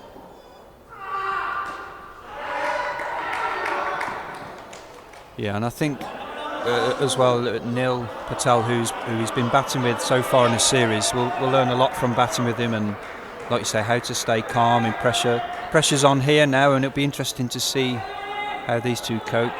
But if there's anyone that can, I think Alex Snell is your man. There was that full delivery. As soon as he sees it coming down, he's on the front foot trying to drive. Unfortunately, that time didn't quite get through the top stumps fielder. So end of the first over of the second skin. And these two have contributed 5 to the total so far. Sorry, 3 to the total so far. England move on to 4. There's a lot of hard work to do here. We can see the Sri Lankan line and length seems very, very good, very clinical in the field. They're backing each other up. This is a very, very tight professional Sri Lankan unit, and England need to play extraordinarily well to keep themselves in the running to win this Test series. Yeah, I think that's the difficulty here, because Sri Lanka know that a big performance here, one big performance, and you know, it takes them a long way to winning the series. So it's going to be difficult, but I'm still backing England to sort of come through. We've got the skill. Obviously, Sam Stokes is back in the side as well, so we've got a bit of firepower with the bowling as well. So hopefully that can come through when we take to the field.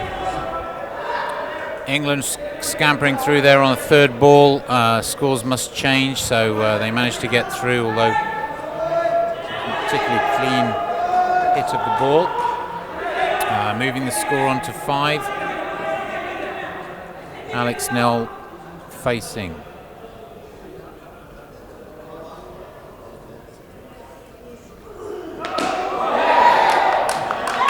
It's well bowled. Very, very well bowled. Very full, right up there, Yorker length.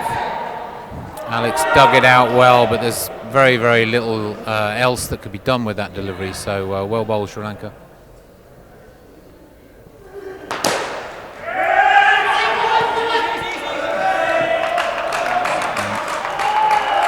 There was the full one again. We got an injury to Angelo here. I'm not sure whether that was a twist or the ball actually struck him on the shin bone. Obviously, we wish him well, and we'll update you with how Angelo comes through. The ball before was a good ball, because I think that the margin for error with when you're bowling at Alex Nell is you get it fractionally wrong and you're going to disappear to the back net.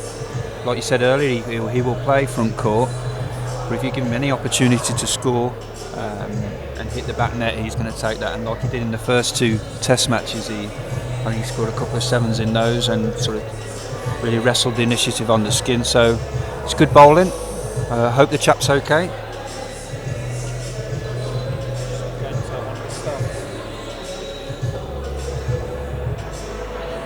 Just while we're waiting as well, a bit of a story about Alex. We when we arrived in Cape Town, we obviously had a few practices, and he was doing his usual practicing, hitting the back net, and the ball actually went through the net and landed in the bar, which is on a mezzanine floor at the centre in Cape Town, and kindly rolled along the bar next to the drinks, and the barman just chucked it back onto the court. So.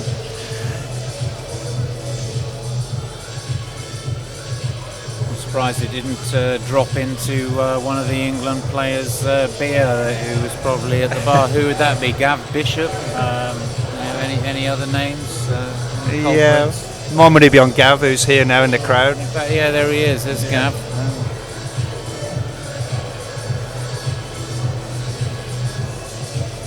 So Angelo being helped off, clearly going to play no further part in this Test match. Obviously, we wish him well and hope. I hope that's not the end of the series for him, but it does look like a nasty ankle problem.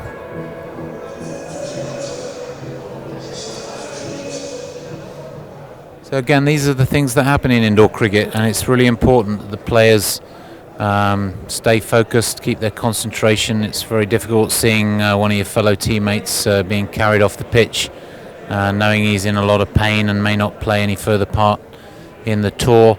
Hopefully that's not the case for Angelo, but important that the Sri Lankans just stay calm, keep focused on the game. Obviously there's a gap and a delay, and the same for the English batsmen. We've got Alex Nell and Nil Patel in the 6th over, 2 balls left. It's a difficult break to cope with, to keep the concentration. And of course when you're in and you're seeing the ball and you're striking the ball, and then there's an enforced gap, that can sometimes do funny things with the momentum. Let's just hope that works in England's favour. Yeah, I was just about to make that point. It's never nice seeing a player get injured, but hopefully England can use this sort of time here now just to reset and move forward and try and get ourselves back into this game.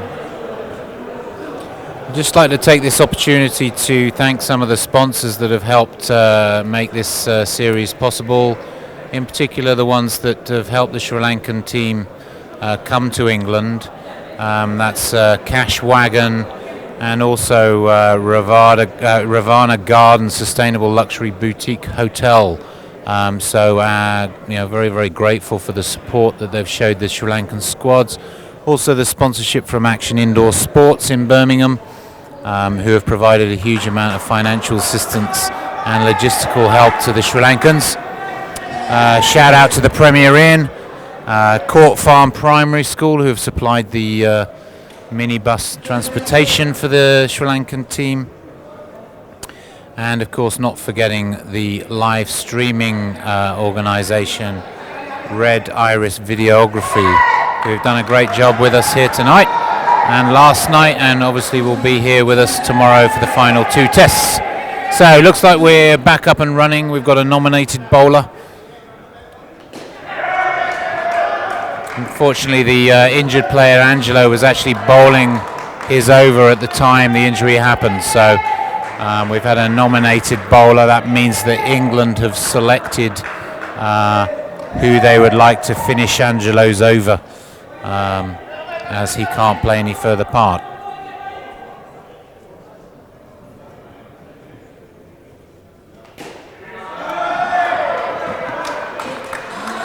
That's a great shot by Nella.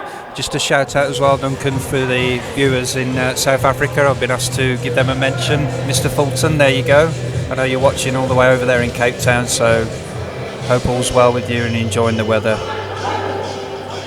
Yeah, just adding to that, Andy Fulton played for the men's England side several years ago, and for the Masters. Obviously relocated back to his home in South Africa, but played for England still in the over 35s category in Cape Town. Still got all those silky skills. He was also extremely useful to me in organising parts of the tour, so I'd just say thanks as well, Andy. Good early call there from Alex Nell, sending Neil back.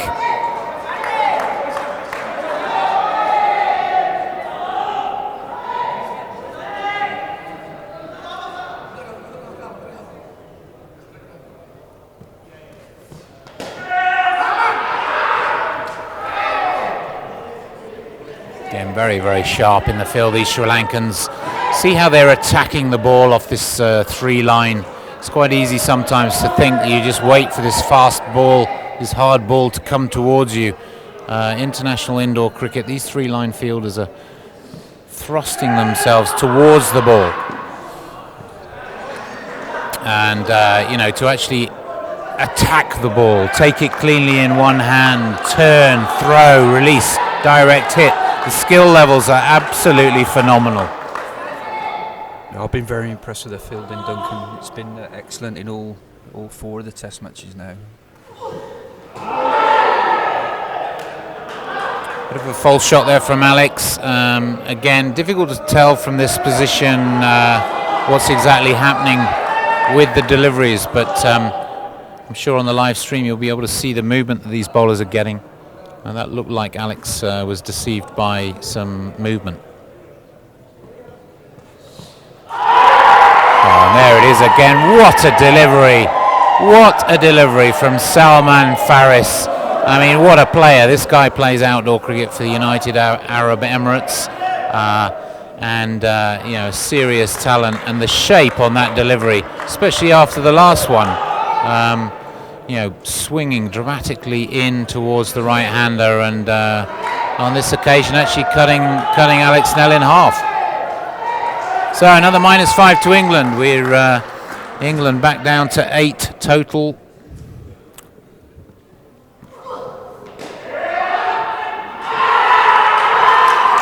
There's another run out. Again, a down-up shot. Nothing wrong with the shot. Probably on the surface the call looked okay, but quite why Neil didn't make it, I'm not sure. No dive there, Dave? Yeah, I was just about to say I'd have liked to see a dive there to get in. I think that's the difference. At men's level, men's international level, diving is, from the batsman's point of view, to make your ground. Diving is an expected outcome on virtually every run. And the moment that you choose not to include the dive, here we go. Those minuscule fractions that make the difference between in and out, and there we saw the result. So that's a learn there from England. These fielders are too sharp and too quick to not dive to make your ground.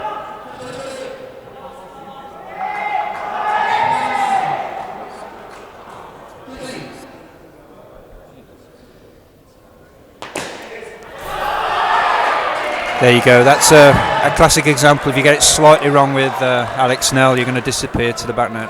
It's a great shot. The Sri Lanka captain Kalida, he won't be liking that. That doesn't happen too often. But, he's pitching it up there, and as we know with Nell, he doesn't need a second invitation. If the ball's up there, he will put his bat through it.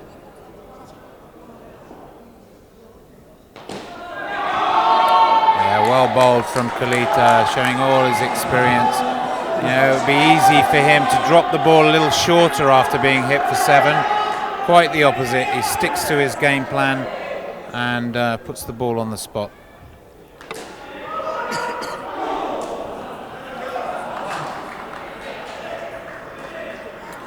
So England, 2 balls left in this skin. The skin's on 10, the England total 11. So we're struggling in this test match to get building a score.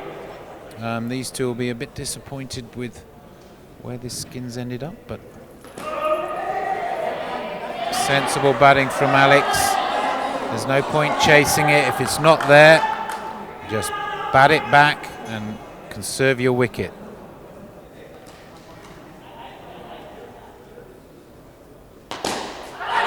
Again, he loves that shot. This is how quickly you can change things. Alex Nell, what a destructive player he is. 16 contribution in his skin. Neil Patel 1. The skin contributed 17 runs, and at one stage that looked very, very unlikely.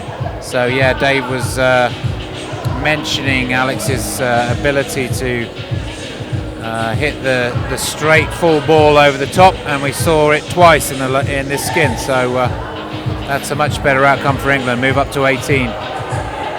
Yeah, exactly, Duncan. I think that's what I've seen in the past with Alex, where he can just turn a skin on its head in a matter of a few balls. So excellent finish. Hopefully now Sam and Liam can push on with that and do exactly the same.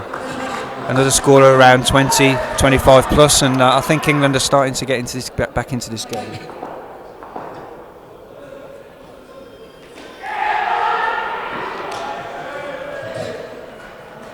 Liam Brazier having to make his ground very, very quickly there. There wasn't much time at all, but there's probably no one quicker on the pitch than Liam. So this is Liam Brazier facing now, and Sam Stooks, his partner.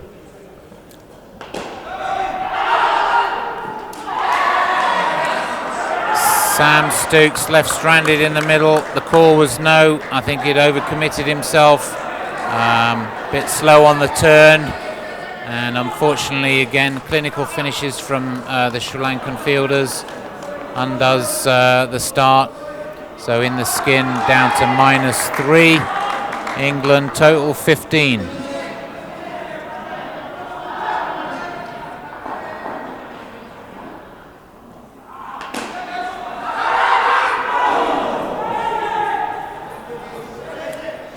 Decent shot from Liam, but I don't think he got quite all of the ball. So it was gently lobbed up over, or trying to get over the 3-line fielder, who managed to get to it. So just the 1 run for England.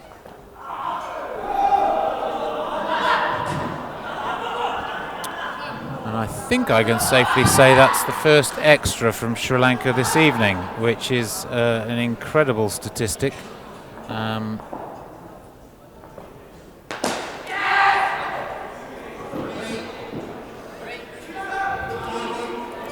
Nicely struck by Sam. Herschel trying to get down, stop it hitting the net, but it just sneaked through his hands. So 3 runs onto the England score.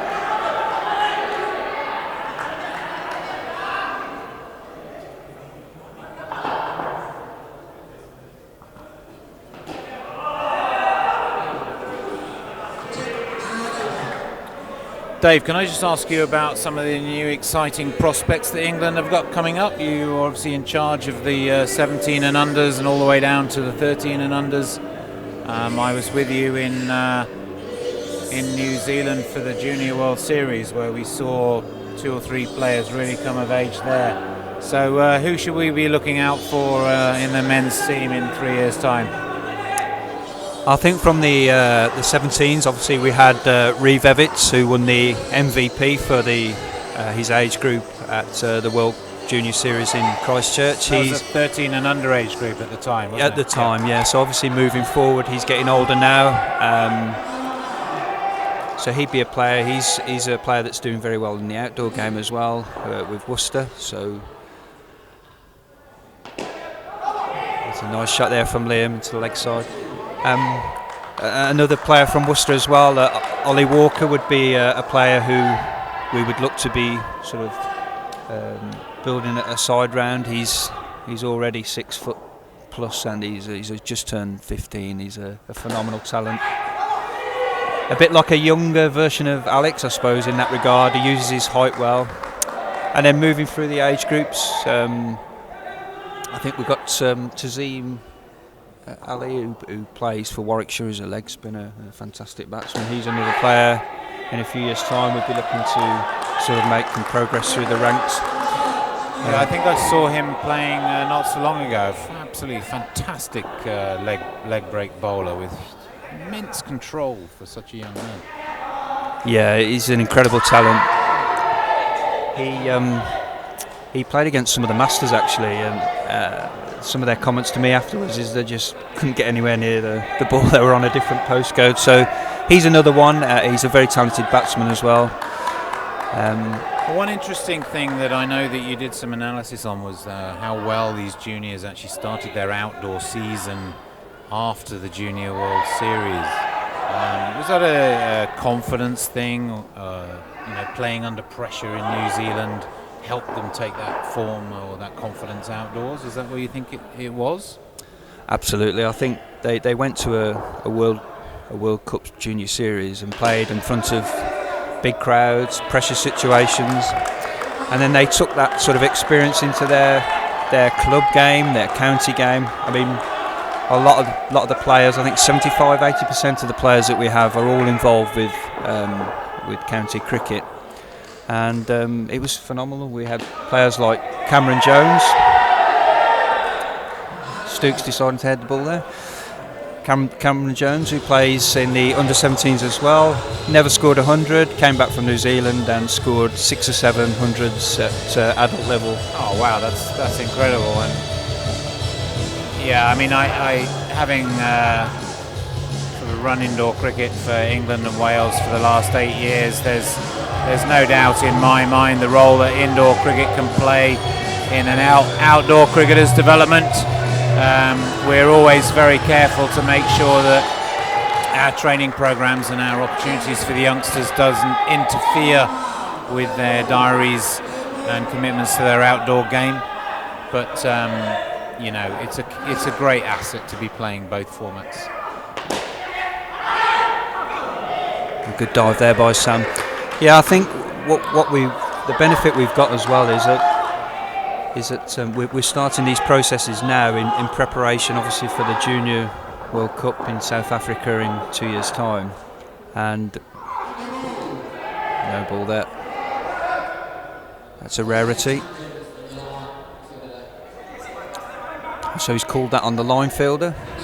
Yeah, encroachment on the 3-line. Herschel. You don't just have to have a foot on the line or over the line. If your hands are encroaching over the line, although not touching the ground, that will still be called by the umpire. So Matt Wheatcroft very tight on the rulings tonight.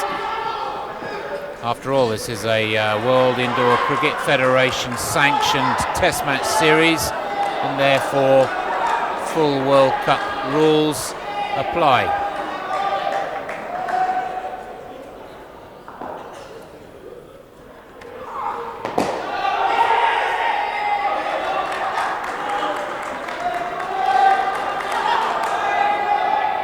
I think England here have just got to stick to their plans and just work their way slowly back into this game. The last pair are very, very capable of striking the ball and pushing the score on. So if Liam and Sam here can just set a little bit more of a platform going into the final skin, I think England are well in this game now. Yeah, I'd agree with that. And in fact, these two have played very sensibly. They're on a third ball now, Lanka bowling.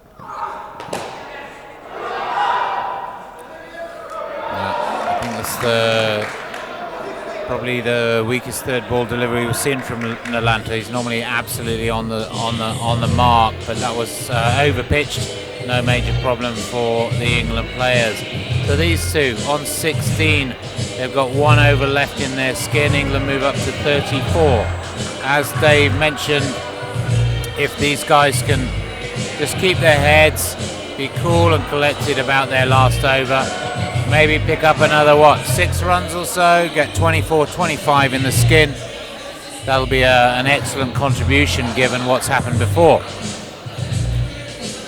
As Dave mentioned, our final pairing should be strong enough to add to that total, which ultimately should take us over the 50 mark, maybe possibly even to 60 if we're lucky. So, although we've been beaten once tonight, with a total being chased down of around that same area, if we're more clinical in the field and the bowling disciplines, 55, 60 is a winning target. Yeah, and I think we were obviously disappointed with the total in the first innings. We were a bit shy of where we wanted to be. However, when I look back over the Sri Lanka innings, we had enough chances, I feel, to have won the game. And I think if we can post a similar score here now and be a bit more clinical,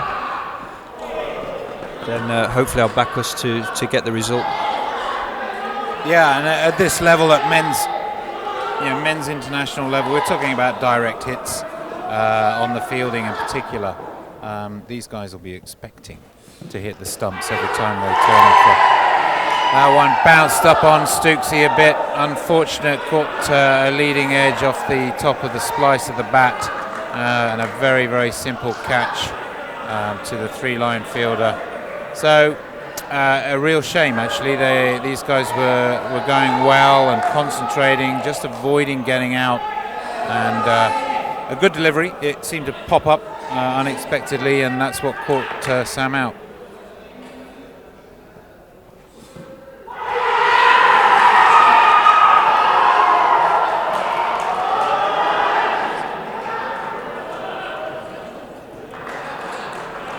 Two wickets in a row, a stumping, Sam Stokes. This is excellent bowling and fielding from Sri Lanka. And a real shame, because England had built a skin there that could really have contributed to the total, which is now down to 10 with 2 balls left. So it gives Sam and Liam very little time to rebuild it. Sam playing the ball on its merit, just straight back. Don't try and do anything silly with it.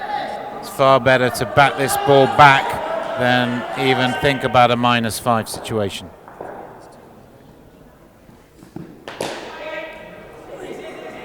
And that's exactly what Sam was thinking. He could have launched himself into that ball, but sensibly chose not to. And an unfortunate ending to the skin. Probably 10 or 12 runs shorter than it should have been. But Sam will know that. And Sam and Liam go off, having added 10 from their skin. England move up to 28. Yeah, it's a real shame that they'd done all the hard work there.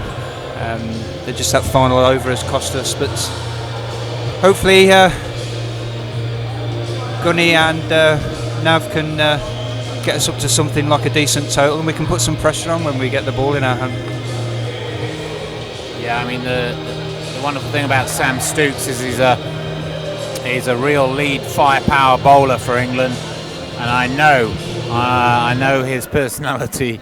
He's gone out the door of the arena to cool down. He's not happy with that last over, and I'm sure that he'll come out absolutely firing on all cylinders to make up for it with the ball. In the meantime, we've got the final skin for England, which is facing Nav Patel and Luke Gunn.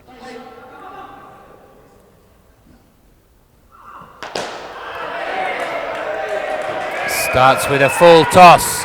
Nav Patel dispatching it to the back court. Actually caught the side net just before the back net, so it's 2 for hitting the net, 1 for running, so 3 scored.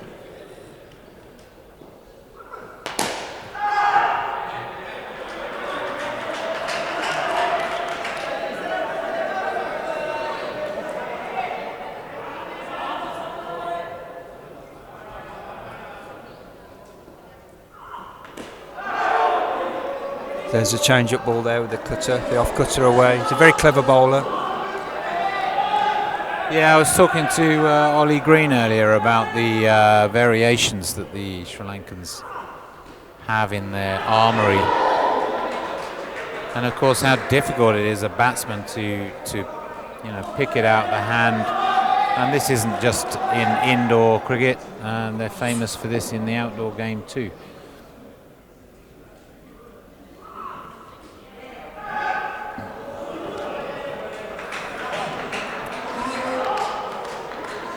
Yeah, I think Nav read that one this time and got that away nicely. So these two started well, 7 off the first 5 balls.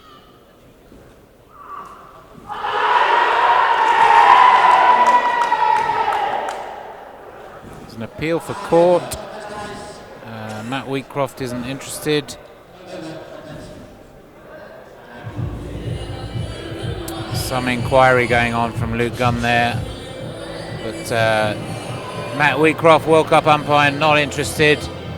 Here we are, England on 35, the final skin, 7 off the first over. There's 3 overs to go for Nav Patel and Luke Gunn. So, what do you reckon, Dave? What's a target for this England team total now? I think we can push beyond 50. 55 would be. I'll take that right now. Yeah. We've just got to give ourselves something to bowl at. We've got to think about what we did in the second test last night as well, and how we restricted them down. It's the same team that played in that game, so the same bowling attack.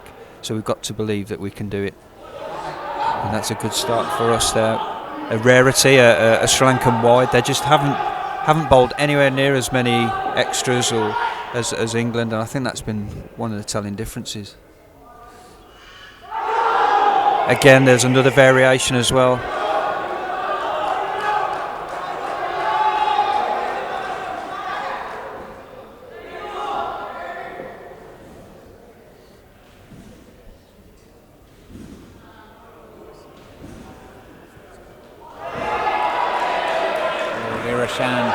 He's getting some turnout there. Nav Patel's an experienced cricketer, and he's not reading what's coming out of Irashan's hand at the moment.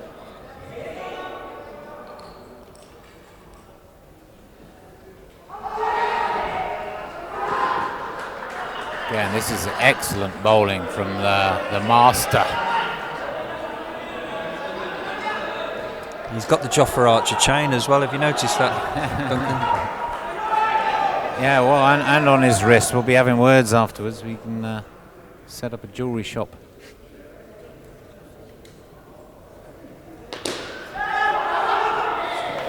So Luke Gunn giving himself some room, stepping to the leg side, opening himself up. Slightly risky shot there, but managed to get away with it. Move the skin on to 12 and the total to 40.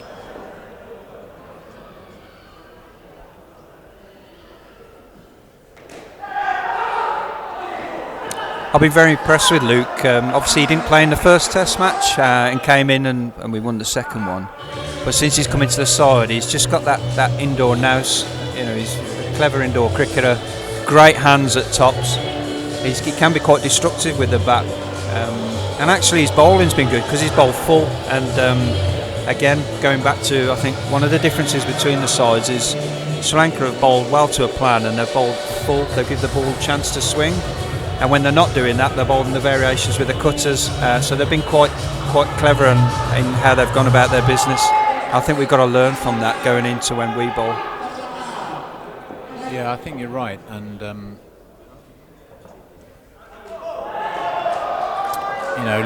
Luke Gunn is very medium paced, but of course, if you let the ball do the work, these indoor cricket balls, when they're new, they swing quite dramatically.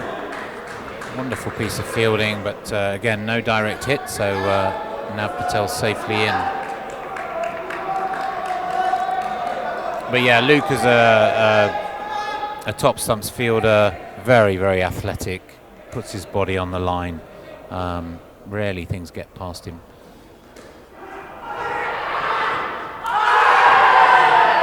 And of course that athleticism makes him pretty quick between the wickets, which saved him there.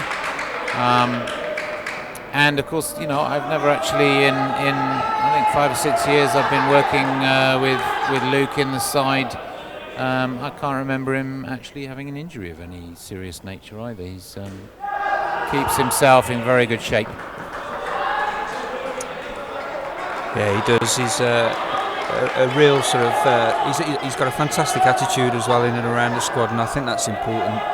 I think when you're playing series or tournaments like this, you've got to have all 12 on board and supporting the team, and he's very good at that. He's very level-headed.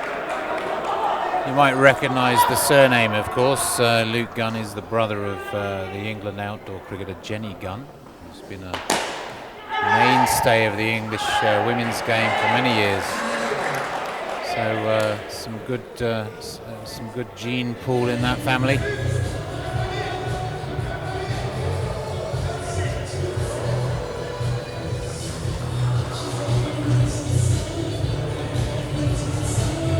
So in some ways, this is England's chance with the nominated bowler, or was the last over from the nominated bowler? Yeah, I'm not sure what's been decided yet. Oh, it's Irishan. Yeah. Okay. Yeah, and the other thing that Dave mentioned about Luke Gunn is that he's not shy at looking for that back net. He strikes the ball very, very well straight. So him and Alex Nell are probably England's 7 hitters in this squad.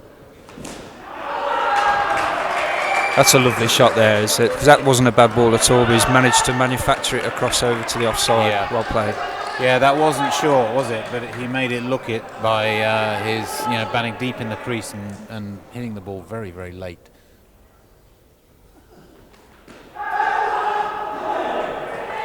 That's the that is the shot in this particular arena, which in others tends to be an easier run, but here you quite often see run outs. If the ball's played with any pace to the side net, it comes straight back to the keeper.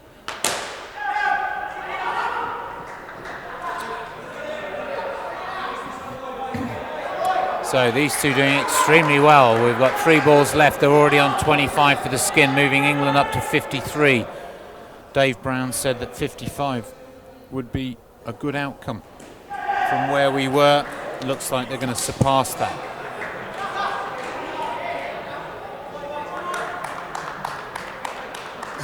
Yeah, these two have played really well together. Like I said, ever since they were paired in the second test last night, I think every time they've made a real positive contribution as a pair, so very good so far. Luke's looking for that net there. Yes, the eyes lit up. I think probably just trying to hit that ball too hard. As a result, lost his body shape.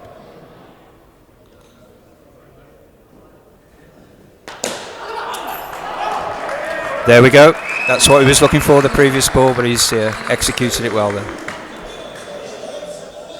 And, again, contributions from those two, 16 and 14, skin of 30, are absolutely fantastic last skin from England. And gives the total of 58, similar to last night's second test. There's no reason at all why, if England don't perform their skills the way they can, are clinical in the field, bowl in the right areas, 58 could be a winning total.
just like get another hood in for everyone.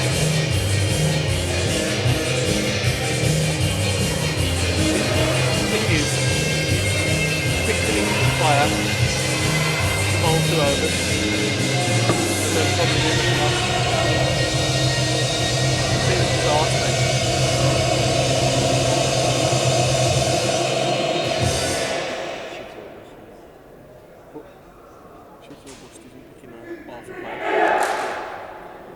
Like if he wasn't fit for the first game, he's certainly fit now because he's sat there for 2 hours.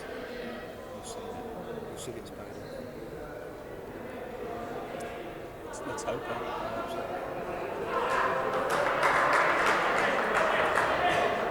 He's disappointed because of that. Right.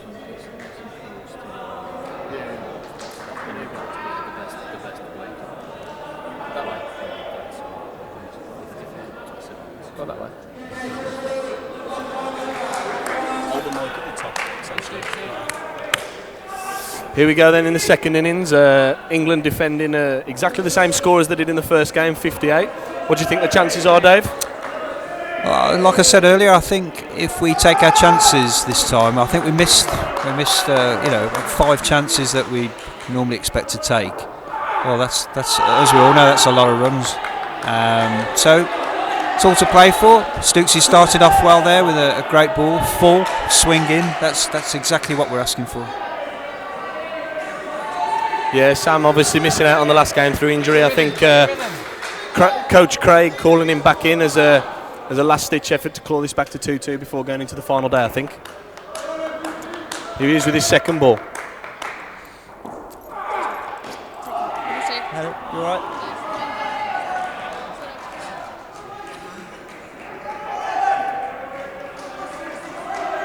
I think as well though, what we've got to be careful with England, just got to stay patient as well. Don't try and force it, just stick to the basics, nice and clinical. I think we rushed a little bit in the first game. Just stick to the basics, let the umpire make a decision. Well, for sure. Again, Sam Stokes with a wonderful ball there back through the gate. Very unfortunate maybe not to take a bail or a stump there. Feels like that could have been England's way in. He certainly looks fired up. No pun intended.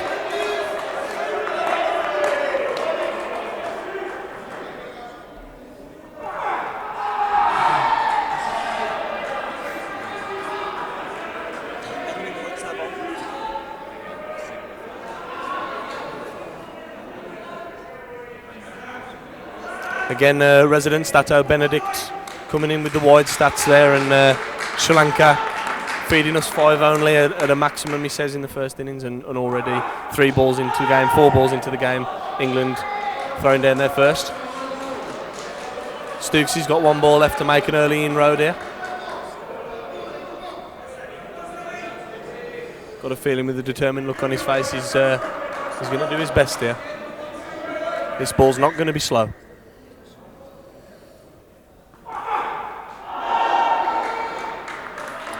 A real good first over there from Sam Stokes, unlucky not to take a wicket. 3 the total. Yeah, it's a really good start by Sam. I know he's pushing himself through the pain barrier, but that's a great start. Any other time he could have had a couple of wickets there. Some fantastic deliveries. Alex now with the second over, perhaps a position he's more familiar with rather than the first. He started in the last game, perhaps not what he's quite used to. And now he's following Sam in this one.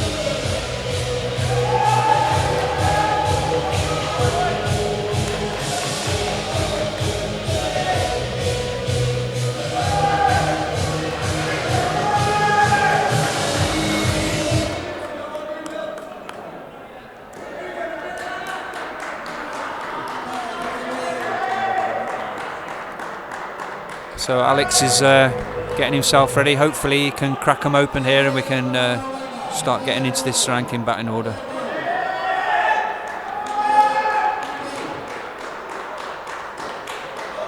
Here goes Alex now, first ball of the second. Full on his legs. It's a good start. It's a brilliant start from Nell, executing his plans perfectly. Bowling the ball on that leg stump line nice and full, forcing him to play a shot where he's going to bring the fielders into the game.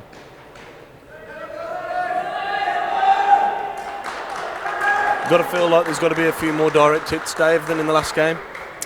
Yeah, I think we were close on a few occasions last time. Like I said, I think there was at least 4 or 5 chances, and I'm just hoping this time round we can execute those. And again, that's a great delivery from Alex, full. And it brings the same ball, isn't it, essentially? Yeah, and it just brings the front court into play there. It gives them an opportunity to get in the game and start affecting some run-outs. As we've mentioned many times on this stream, Liam Brazier, one of the best fielders in the country, if not the world, and you've got to get him into the game as many times as possible, really, haven't you? Again, creating chances with the ball in there. And they've just got to stay patient as well. It'll come. Yeah. One direct hit, you feel, will set off a chain of events in England's favour. Let's hope so.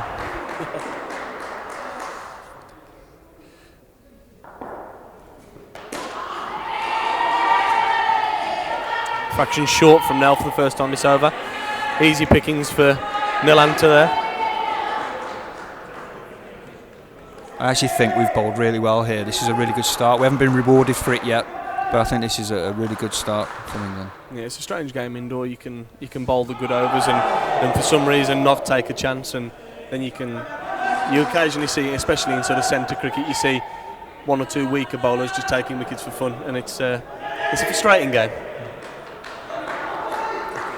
Just got to keep at it, the reward will come.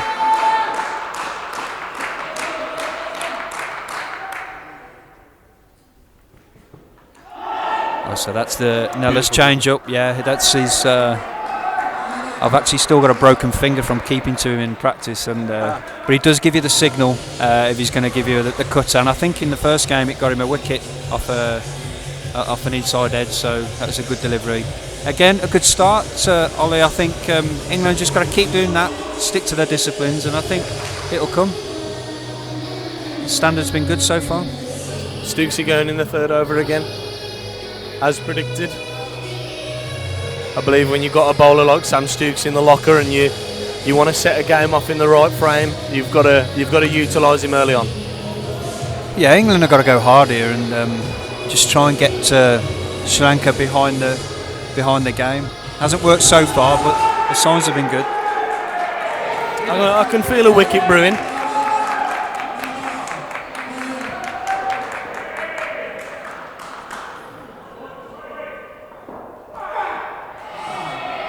Started with a wide.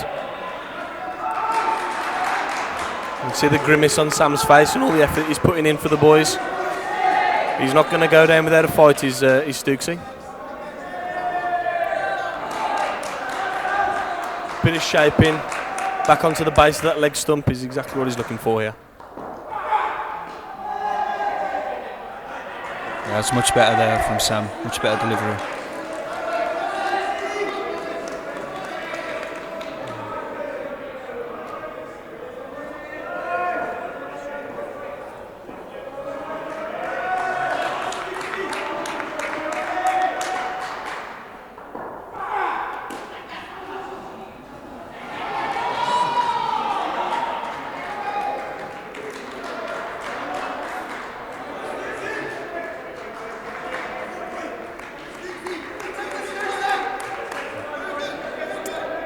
Ashley Graham on the comments, expressing his obvious and clear views about selection.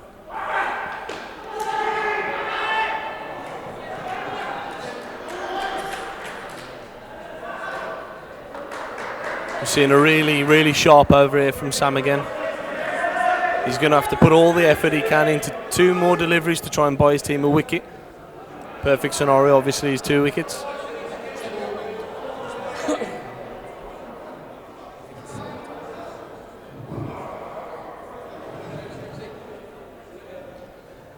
Yeah, just on that with selection, it's always a difficult job for the head coach.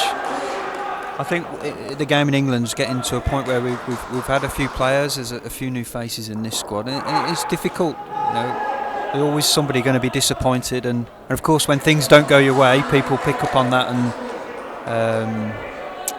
and obviously make their comments, which are entitled to, and we want that. We want people to have a debate because it creates interest. It's good, it's healthy.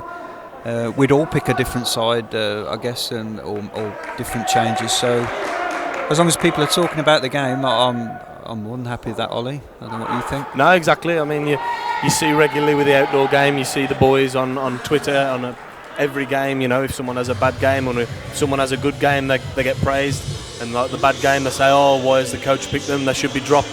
And it's always the same. And if we can get more people talking about indoor cricket in the same way, I think it's really going to boost the sport. Yeah, absolutely agree. And Ben Wadrup with another shout out for the Solihull Dragons in the chat. Yeah, just while we've got a break here as well, just a shout out to my BP from South Africa, Hendo, if he's listening and watching. I hope he is. I hope he's well. And I look forward to batting with him again in the Masters sometime soon. 2 more years to wait, Dave, and you'll be back on court with England again, my friend. Let's hope so. I hope the body As a player, holds up. not a coach.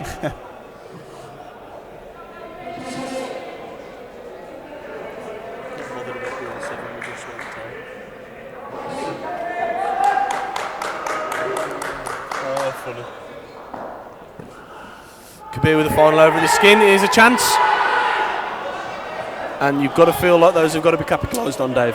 Yeah, and I think that's an area for me where I think we can get better. We've got time there. I think sometimes we can be a little bit guilty of being a bit flashy. Just get that ball back, let the umpire make a decision, nice and clean. I know that's a thing we use in the Masters because we're all a bit slower, but actually sometimes it's just taking that little bit of time and feeding it back nicely to the keeper or the top stumps.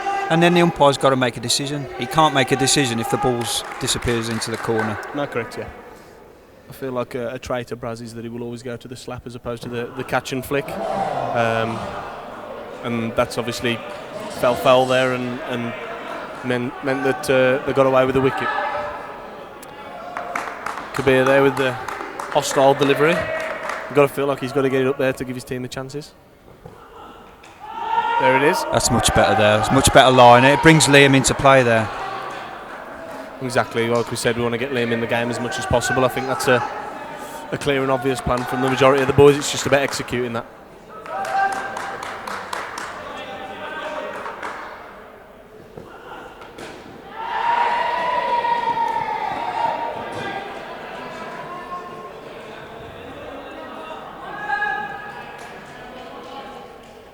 No Slippy, it's not Johnny Bairstow.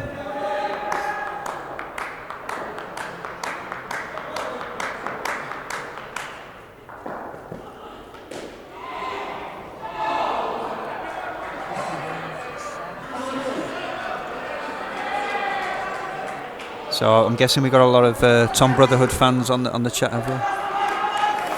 Something tells me that, Dave, yeah. Yeah, Tom's a great guy, and I've obviously spoke to him earlier. He's desperate to play, and I'm sure he'll get his chance.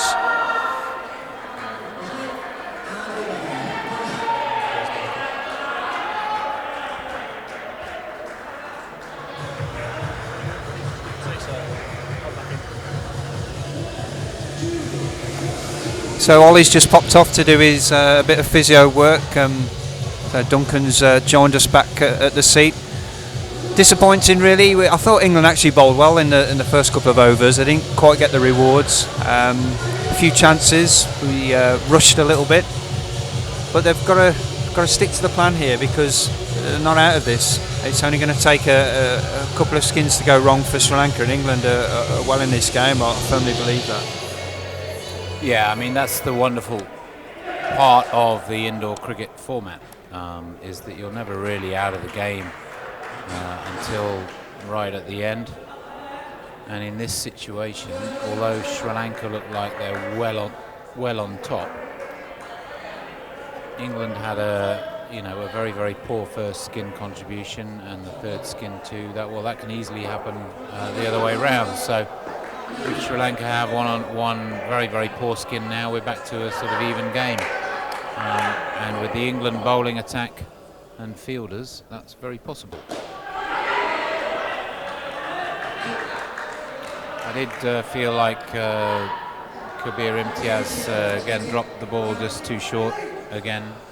I'm not sure whether that's a plan, but it's not a plan I would personally agree with in this situation. I think we've got to force wickets and you're going to do that by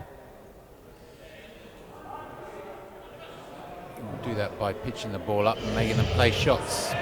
So we've got Sam Stooks struggling with an injury, just getting some treatment on the pitch here. I think Ollie did mention that he was getting some treatment before the game on his sort of hip pelvis area.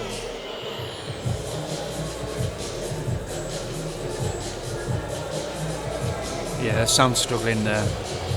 By the way, that's a result of him bowling. Well, I mean, the physical impacts that go through the body in this game are pretty intense. You've got to be fit for the sport you're playing, and Sam puts a hell of a lot into his action. He bowls at quite a pace, and if you're carrying any sort of niggle, it's going to show up in that environment. So I think we've probably seen the last of Sam tonight. You'll see Ollie Green, the sports therapist, shaking his head, I think indicating that Sam's night is over. Yeah, it's a shame. He actually bowled very well. I thought on another day he could have had a couple of wickets, and we could have gone off to at the start that we wanted. Looks like we've got a replacement fielder. It'll be Ben Scott.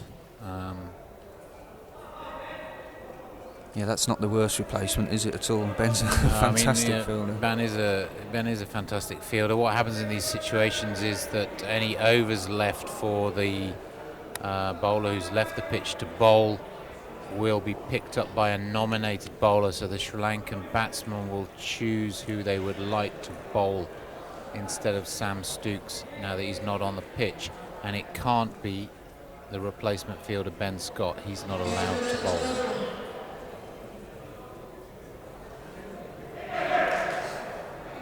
So after another injury delay here, we're back on track. England getting their heads straight again.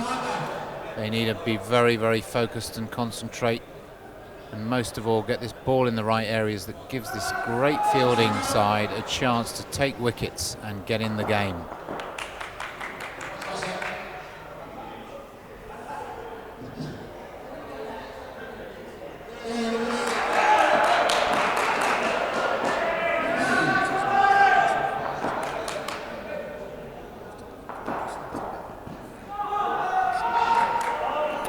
It's a fabulous line from Neil Patel there, right on the hips, the legs of this batsman. Obviously bowling to a left-hander, always difficult switching your line for right and left-handers. A little edge into the corner there, nearly carried far enough for Anish Patel to make that into a catch, but again the net's here very tight. It fires off the net very fast, and that was unfortunately downwards.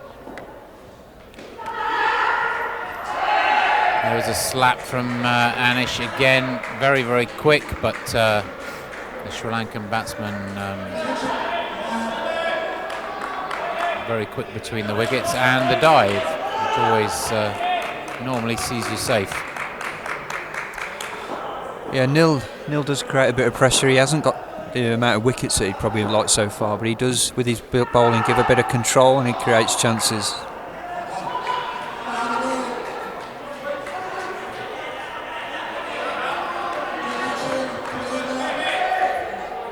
England have just got to stay composed here, not force it.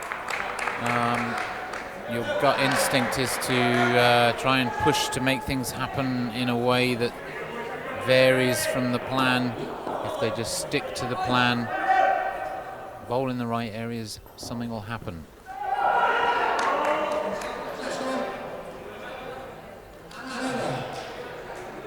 Yeah, that's a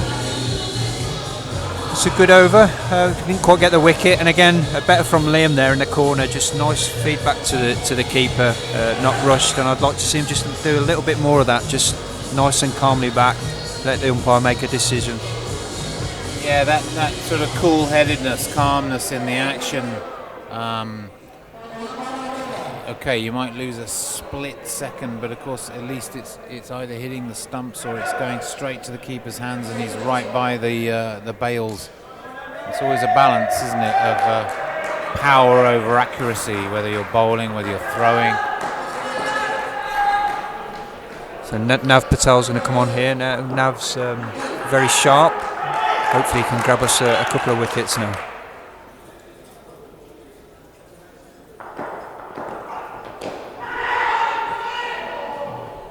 Again, a nice full delivery. This is what we were talking about. The plan is, obviously to bring the front court into play with a full ball, get it swinging. And again, that was a half chance there. So here we are, 5 balls left in this 6th over. Sri Lanka sitting on 29, chasing 58. There's lots of time for them. Another good ball there from Nav. One would suggest that England are chasing the game here.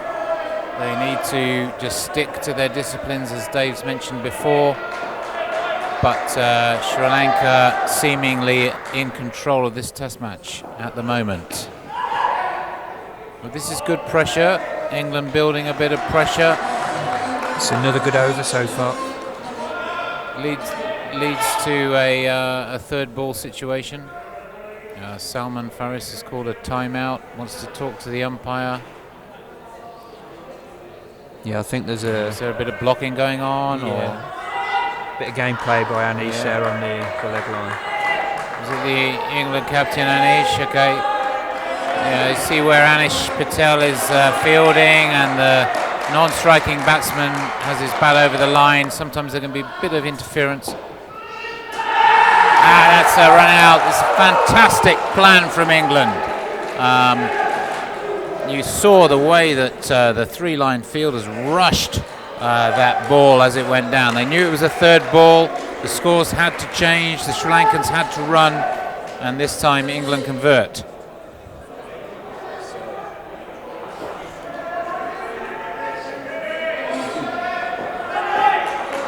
This is what we're talking about. One more of those, and England are right back in it.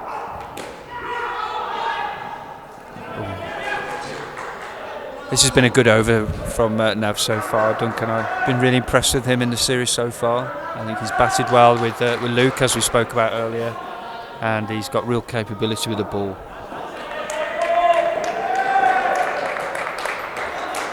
I've been very impressed with his fielding too. Yes, there it is. There's the 2nd wicket. That's what England were looking for. So we were talking about Sri Lanka being in control, but things can change quickly, and here we have a momentum swing. 2 wickets in 4 balls. That's -10 to the score. And England are right back in this game. You might have written them off. You might have thought, well, 58 isn't enough. And the Sri Lankans were heading in the right direction. Well, their second skins now are -1. The total's down to 21. And England will feel they've got back into the game.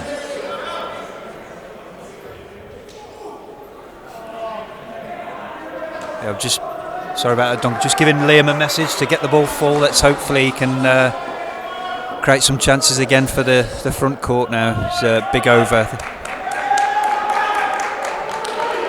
We can hear the noise level. We can see the energy rising. There's a real focus about England now. They're in with a chance. They've taken the important wickets. It's a well-played shot from Ramesh. It's always a difficult shot, that one, off your off the leg stump, keeping it down up into the leg side. So Liam Brazier bowling to Salman Faris. Salman plays it. Yeah, those 2 balls. I mean, Liam's not got to worry about that because he's still bowling a nice full shape.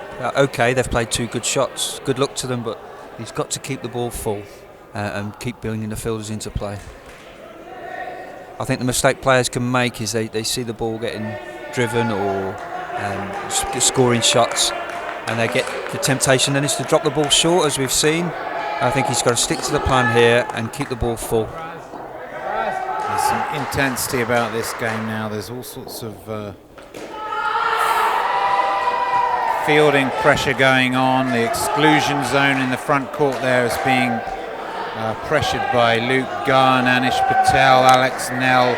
They're trying to get close to the batsman, make sure that the batsman can feel their presence. Alex Nell getting big, huge, tall man, covering so much ground just with those long arms and big frame. Again, really experience here from Salman Faris. You can see the quality in everything he does. Sri Lanka digging deep, just doing the basics, and pulling themselves back into this skin. So 1 ball left of the 7th over. Sri Lanka on 31, chasing 58.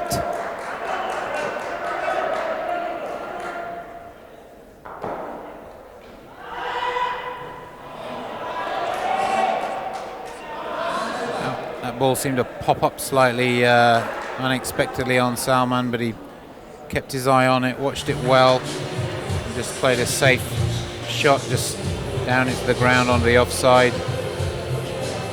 Yeah, I've been impressed with Salman. I think he's got a nice touch when he bats. Obviously a left-hander, but gets the ball up and down. Even the ball off the full, then we saw some of the shots there. I don't think that was an overly bad over from Liam, but he still managed to get him away and down and up. Yeah, well, the thing about the over was that I feel like Liam bowled in the right areas. You can't do much about a class batsman or class batsman making decent balls look average. You've just got to keep bowling in the right place, and hopefully mistakes will come. There goes Anish doing a very similar thing. Sort of gentle medium pace, but Anish gets quite a lot of movement in the air. Sometimes the odd ball to kick off the seam as well.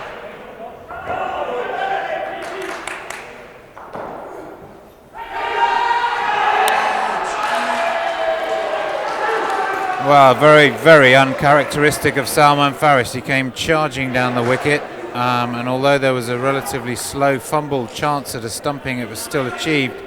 And I'm not quite sure what Faris was thinking in that moment. I'm sure he'll be aware of that himself, and no doubt settle down and try and put that right. It's more like it. It's interesting, Duncan. I was just speaking to obviously Kieran, who's doing the stats and so on. Anish is probably, well, there he goes, just confirmed to me he's taken 6 wickets in the series so far. So he's actually done really well with the ball. I've been very impressed with him so far.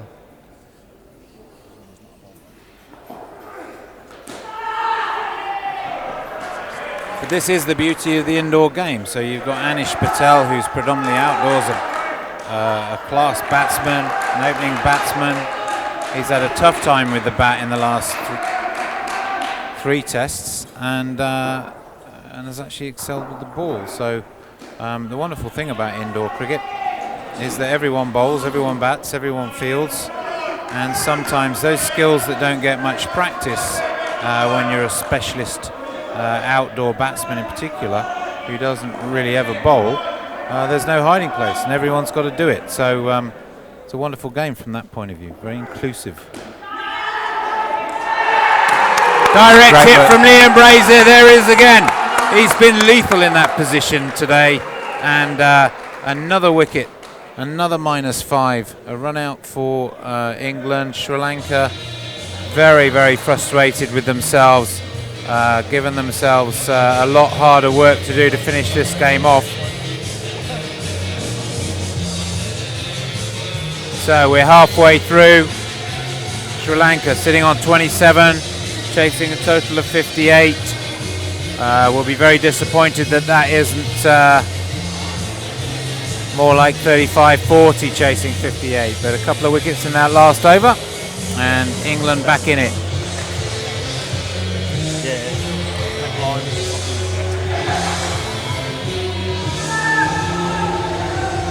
Thanks to Dave for his commentary stint there. Very good 24 overs from Dave.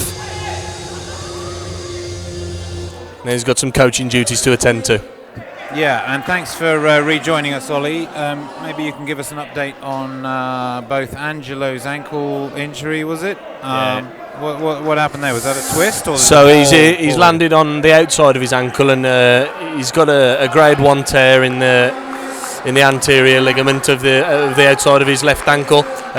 He's probably out for the tournament, barring a minor miracle overnight. Yeah, that sounds like that's the end of his tour. Well, our thoughts go out to Angelo and wish him all the best with his recovery. Hope he's not in too much discomfort and pain tonight. And what about Sam Stooks? He's obviously gone off also. What's the update on his position? So with the same injury that he had, which kept him out of the previous game, that's out. With the same injury that happened in the previous game, it's actually got a lot worse due to him bowling the 2 overs at the intensity that he did. He's now feeling the pain projecting up and down the spine as well as down the right leg, so it's not looking good for him and the rest of his tournament either. No. Just whilst we were talking about that Sam Stooks injury, we had an incredible piece of fielding from Alex Nell with the full levers. Unfortunately, although it may have appeared out, it looked close. Matt Wheatcroft didn't have a visual on it from some blockage from players in the way. So, of course, in that situation, if he can't see it clearly was out, he will give the benefit of the doubt to the batsman. Rightly so. It's a very difficult call for an umpire up in that position to see this 3-line, with the amount of players on the pitch, the amount of bodies in the way.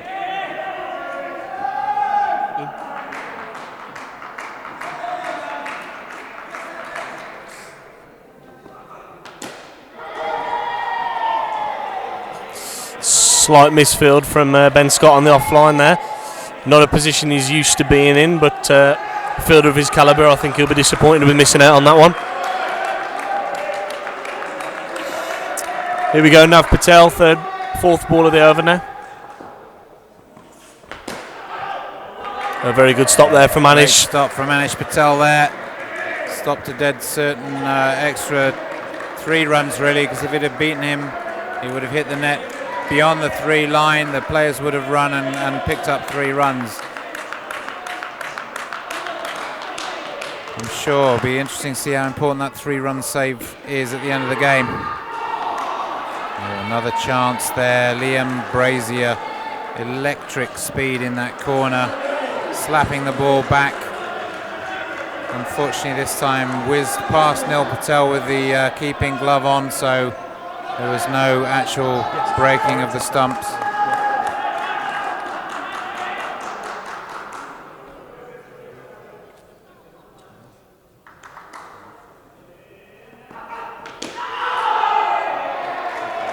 Nav Patel running in, bit of pace here. The fielding looking very, very sharp at the moment. You can see the England team absolutely at the top of their game. Concentration levels are very, very high. They know there's no room for error here. The margins are so small. Currently, 10th over about to start. Sri Lanka, total 31, chasing 58. So they're edging closer, but very slowly. Still anyone's game. Yeah, I think this is going to be a grandstand finish in this 4th test, Duncan. I think if England obviously win, it sets up an amazing final day at 2-2. I think if Sri Lanka win, the England boys are going to have a real tough task on their hand tomorrow. But I feel like this is going to be a hell of a finish in this fixture. I mean, it would be fantastic for the series for England to pick up this test match. Levelling the series and going in tomorrow all square. Oh, that is out. That is an incredible piece of fielding from Nav Patel. Not even looking at the stumps and the direction he was throwing the ball. Unbelievable backhanded run out. That is absolutely superb from Nav Patel. And that's exactly why he's been brought straight into this England side. And, well, that's a that's a real show-off moment there, and all you young kids really need to get into this sport. And these are the moments, these are the big moments that make all the difference. Oh, England on fire right now. The noise level's up, the confidence is up. They're bullying Sri Lanka out there right now, and they need to in order to keep this skin in the negative and keep the score under control. There's a catch. Yes! Alex Snell! There's the second. This is brilliant work in the field from England. Sri Lanka moved to -6 on the skin. The score goes down to 21. Wow. This is the over. These are the wickets that are going to make the difference with this final pairing. Going to need all of their skill and all of their experience to take this home for Sri Lanka now that England are on fire. That has spat up off the pitch, and this is why Neil Patel is as talented as he is. And certainly Alex Snell's super stretchy arms came into play there. Yeah, what was that film, The Incredibles? Is it that one? It's Alastair Man. Like, yeah, Alex Snell's arms can sometimes do these remarkable things. So the combination of all of these things together, England. Really building an atmosphere now.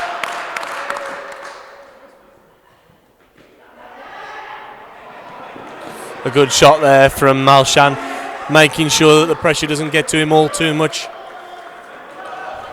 But obviously that's only going to be one to the total. Captain Kalitha's now got to show a cool head that he showed in the last game, and certainly in the first game last night. He's going to show why he's so experienced.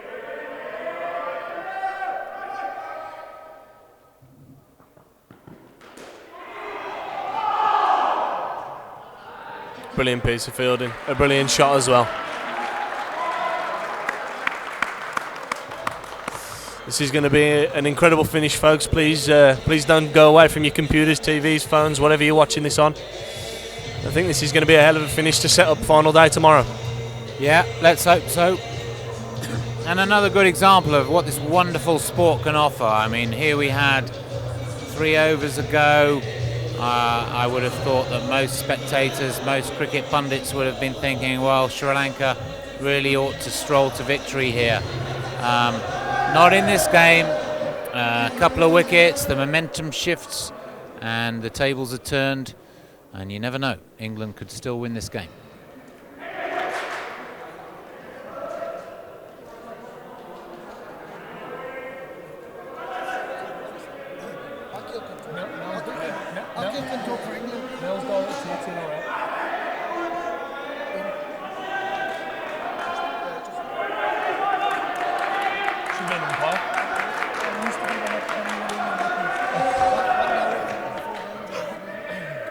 So here we are back in. We've got Liam Brazier. Liam Brazier bowling for England. Over 11. Sri Lanka skin on -1. What a hell of a shot from the captain Kulitha there.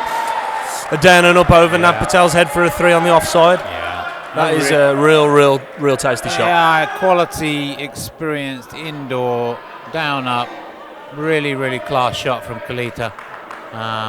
Normally closes the innings out, Kalita, so it'd be interesting to see who the final pairing is. Well, obviously we've got to nominate a player, haven't we? So with Angelo's injury being bad enough to keep him out of the game, I think that's a good point. England will have already formed their plan as to who they will nominate to bat in the final skin with. I think it's a real tactics thing with picking who's going to be in. I would expect to probably see this to see Malshan again, who's batting in this pair. I don't suppose that would be beyond the realms of possibility to make him bat 2 times in a row. A bit of fatigue sets in towards the end of the innings then as well. Yeah, I think fatigue possibly a factor, but probably more importantly just that psychological edge. You know, if you've just batted and probably not had your best skin or your best performance, possibly more wickets than normal, it's not a bad time to grab that momentum and you know, really force it on the Sri Lankans. So I think you might be right, Ollie. They may well they may well choose Malshan for that reason. Certainly not Kalita, the captain. He's too experienced.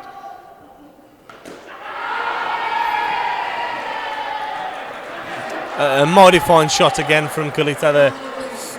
Again, like you say, Duncan, his experience really shining through here. There's 7 balls left in this skin. They're about to move past England's total for the skin, and they're going to be within 20, I think, going into the final skin.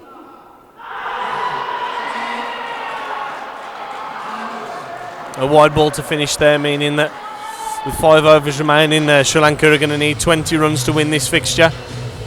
But again, as we've said many a time across these 3-4 games so far, wickets are going to turn everything round. Yeah, and as we saw a couple of overs ago, how quickly these things can change. Alex Snell's going to bowl the final over of this skin. If he stays disciplined here, Alex Snell, you got the feeling a couple of chances are going to be created. Yeah, this is a really interesting call from the captain. A couple of things. One is Alex was struggling with his line slightly, and obviously any wides are going to be asked to be re-bowled by Sri Lanka in this 12th over. However, he is a strike bowler, a wicket taker, and I think that's what Anish wants. Ooh, that could be out with a direct hit. I think the thinking here is get a strike bowler on right now, get another wicket, make sure that the gap is wide enough to potentially defend in that last skin. And there it is! There's Alex Snell, full and straight and quick, and there's the reward. We've been saying it for 2 nights. If you bowl in the right places, you can put pressure on batsmen and things start to happen. So this was, I think, Anish Patel's plan. Let's use a strike bowler. Let's get a wicket. Let's get them on the back foot again. And of course, at the end of this over, in 4 balls' time, they may well turn Malshan round and ask him to bat again. Yeah, and another reason for that to be the case, I think, is he's probably a little bit shaky now facing this next delivery after that. As we see with what would normally be a regulation offside dunk coming off the inside half of the bat straight down the wicket, you can tell that he's just been shaken up by that. It's the first time he's been bowled in this series. Yeah, what'll be interesting also is the bowler that gets nominated by the Sri Lankans to bowl for England instead of Sam Stokes. I believe Stokesy bowled overs 1 and 3. Oh, so he's right. bowled out, which is a positive thing for England, because it means obviously they can bowl their bowlers that are on court and they know they've still got an over left. Correct. Thanks for that correction, Ollie. My pleasure. Alex Snell now has got 2 more deliveries to make a real impact. Kalitha's gone down with his knee, so I shall be back in a few moments. Another injury. See you in a minute, Ollie.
Yeah, it tends to happen as games progress, mainly because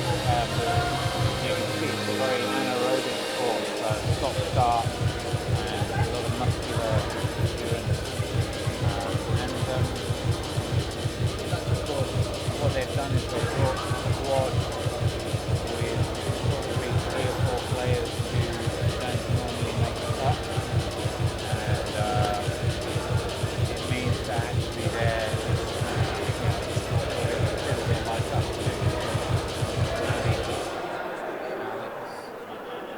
Nav Patel, probably play all the benches. Neil didn't play all of the benches because the regional side he's the same.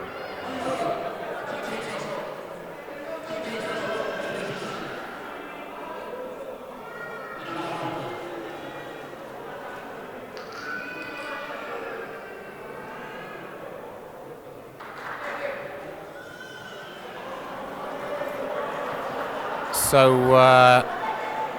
Kalita is opting to stay on the pitch. Very brave of him. He does look uncomfortable. Could be an opportunity for England here. There's 2 balls left. It doesn't look like Kalita is going to be able to run in a normal fashion. He's even limping walking, so I can only think that Sri Lanka may well try and see Liam Brazier's moved into a sort of position that may well impede Kalanta's movement. Yeah. Well, that was a bit of a giveaway. We can see how injured Kalita is, and he simply can't run at all. So he's got 1 ball to face here. I'm sure he'll just play it back. Can see a run out coming, Duncan. His knee's not in a great I don't shape. think they'll be running anywhere. Well, they have. Showing real courage there, showing real leadership as the captain of the side to stick out those last 2 balls despite his knee being in the shape it is. Yeah, it surprised me really that they took on the run, because the risk of a run out was pretty high. But obviously he was thinking about his last pair and what they have to achieve to win the game. So Sri Lanka set on 42, chasing 58, 1 skin. That's 4 overs left in the game. This is beautifully poised. If you look at the skins achieved so far, 22, 5, 15. And what they need is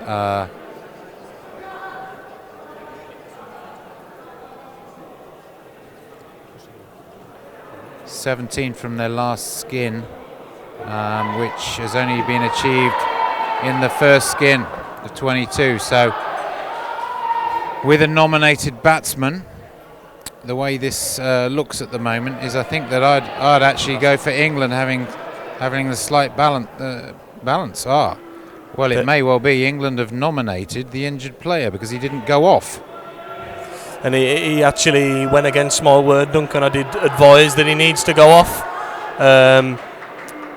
And he went against the word, but apparently now Wheatos has overturned that, and he said that that's not allowed. Despite it being his decision to stay on the court.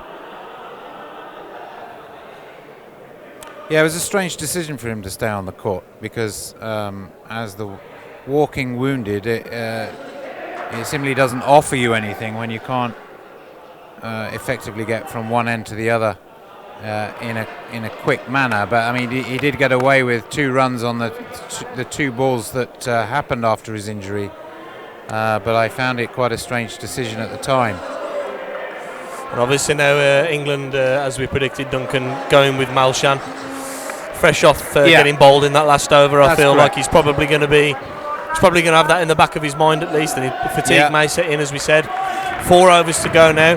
Sri Lanka. This is all needing now 17. About composure.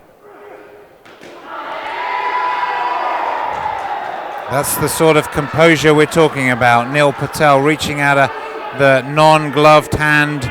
The ball was there, but it didn't stick. Had it, and he'd taken the bails off, we could have been in a run out with a -5. So Sri Lanka moved to 44. Full bowling, I believe, the plan here from Captain Anish Patel. Obviously a fraction too full there. The Sri Lankans really getting up for it now down by the keeper's end. They're really trying to build an atmosphere to gee up their players. England have got to counter that by building the atmosphere of their own, I feel. And this is what we talk about with indoor cricket. The practice that you get playing under pressure. These sorts of finishes are frequent at all levels of indoor cricket. And I think players learn a huge amount about how to compose themselves, keep their heads under pressured situations by playing this format.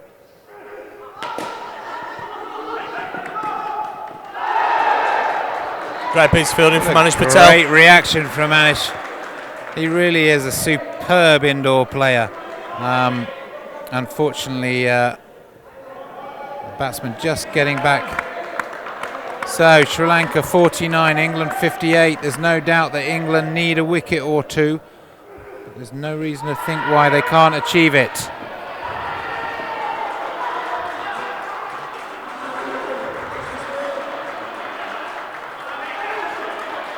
So Sri Lanka move into the 50s, up to 51. 1 ball left in the 13th over. Manish Patel's last ball of the game.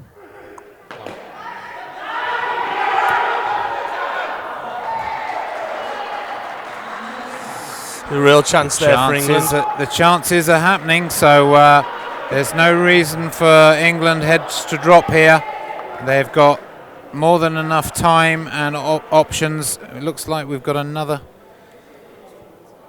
minor injury to one of the batsmen. Seems to be hobbling a bit, not asking for any treatment, so we'll get on with it. I shall remain in the commentary box for now.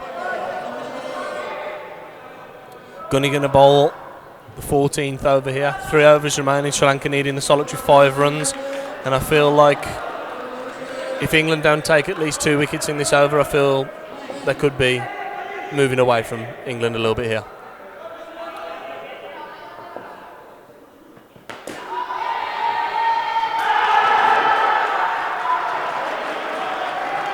Brilliant work from Ben Scott there on the offline. A beautiful flick and a direct hit, but the Malshan's pretty neat dive keeping him in. It's absolutely stunning fielding. There's no other way to describe it.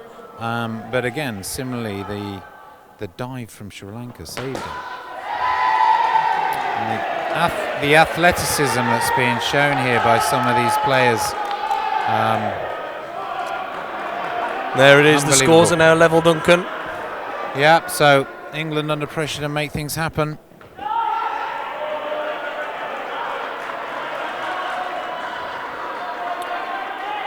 Now, obviously, if Sri Lanka win this test match, that takes them 3-1 up in the series with 2 to play.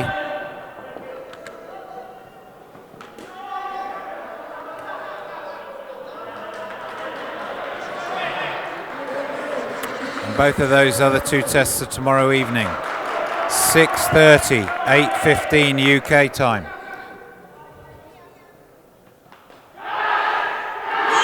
Yeah, let's go England. Let's go England on that there. What a very silly and strange shot from Malshan after they got themselves into a strong position level on score. You got to feel like that was a brain fart, as they call it, Duncan, I believe. I don't think he Not sure thought about that one. Terminology, Mr. Green, but you know, ultimately I think England nominated Malshan because of what we were talking about, what happened to him in his previous skin, and also possibly his inexperience at this level. Whoa, what a piece of fielding from Alex Snell there. Incredible from England. 2 wickets from nowhere. Not even looking where the ball's going, but they automatically know where the stumps are and hit a direct hit from Alex Snell. Absolutely brilliant fielding from England. Yeah, a mighty fine piece of fielding from Alex Snell, which backed up the previous hot-headed shot by Malshan. You've got to feel like that's a big door open for England, and they've got to walk through it now. So, about 2 minutes ago, Ollie Green said to me, right, Sri Lanka have just drawn level with England's score. Well, they're now 10 behind, and there's 2 overs to go. 12 balls, and they need 11 runs to win. This is a tight finish. I don't know who my money's on, but the momentum's with England. It's a crazy old game, Duncan. Kabir Imtiaz with the 15th. full outside off and easy down and up for Malshan up into the chains. You've got to feel like Kabir's got to change something about his length here. He's got to make something happen. Ball nice and full. Make him play a full shot again. And hopefully England take one more wicket here. Perfect delivery. And know the call. Liam Brazier did enough there. Yeah, and you can tell the Sri Lankan batsmen are now aware of the dynamic capability of the England fielders when they're in this mode. So no was the right call. Nav Patel had that ball in his hand. I think it would have been a run out had they run it. Oh, just hitting the back of Luke Gunn there. I feel as though if that hadn't hit him, there was another run out on the cards. It's a huge effort going in here from all players. The tension, you can feel it in the air. The Sri Lankans are excited down the bottom end, excited and worried. England just glad to be back in this test match. Possibly can make a win happen from nowhere. Here we go, Kabir. Mighty fine shot from Malshan. A really, really fine shot under a lot of pressure, especially when he's been asked to bat. He's been nominated to bat in this pair, and he's come to fruition there with a beautiful on drive for 4 runs. That's right, Ollie. Yeah, he's held his nerve, played his normal game, which is very impressive.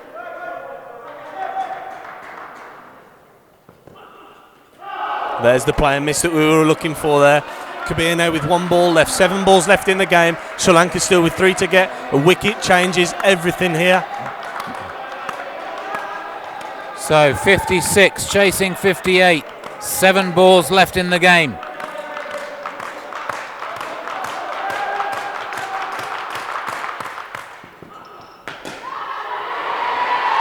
Another amazing shot from Heshal Silva.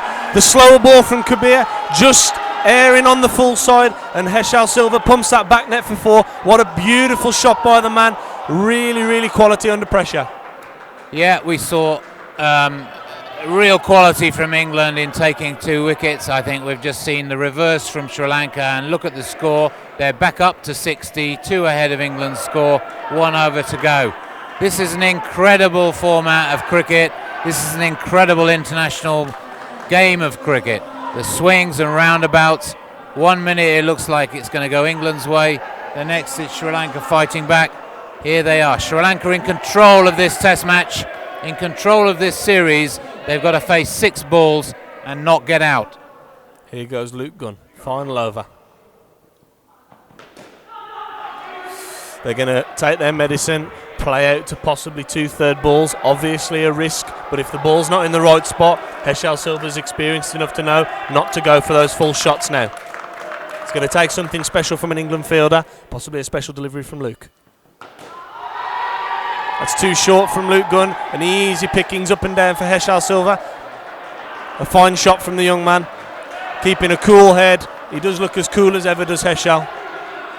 Yeah, this is, this game, it's either going to be a mistake from a Sri Lankan batsman or a magnificent piece of fielding that turns the game for England. A fine shot there from Malshan, putting the score beyond 1 wicket for England.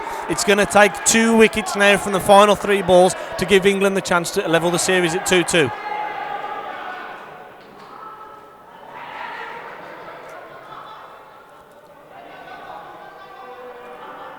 And here comes Luke Gunn, 3 balls remaining. And he's played that very nicely, straight into Liam Brazier's hands, obviously. No wicket there. 2 balls remaining. All he has to do is survive this ball. He doesn't even have to run. If it's the last ball's 3rd ball, it really doesn't matter. If he survives this ball, England cannot win the game.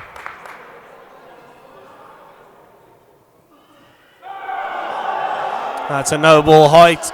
And that is going to be the game there, folks. The ball's going to be rejected. There is now 1 ball left in the game. The Sri Lankan boys down the bottom showing what that means to them. They make the series 3-1. Let's see how this final ball plays out, however. England have fought back really hard here, Duncan. You've got to feel like 1 more chance would have swung it in England's favour. But in the end, the Sri Lankan boys were just too cool on the day.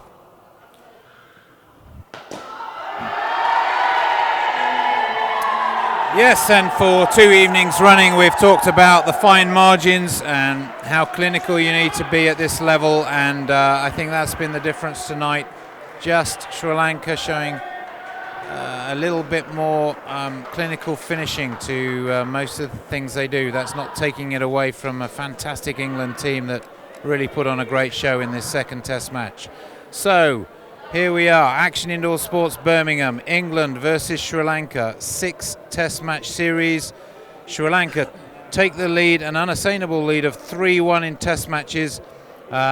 We have 2 test matches tomorrow. If England win both of them, then there will be a count back to decide who wins the series on skins. But as we stand at the moment, 3-1 to Sri Lanka. Congratulations to Sri Lanka. A fantastic game of cricket this second test.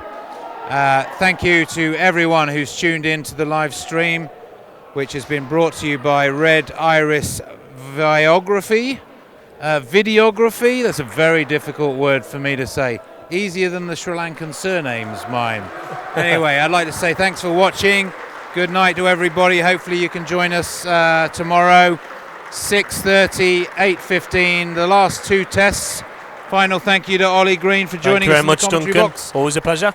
And we'll see you all tomorrow night. See you tomorrow.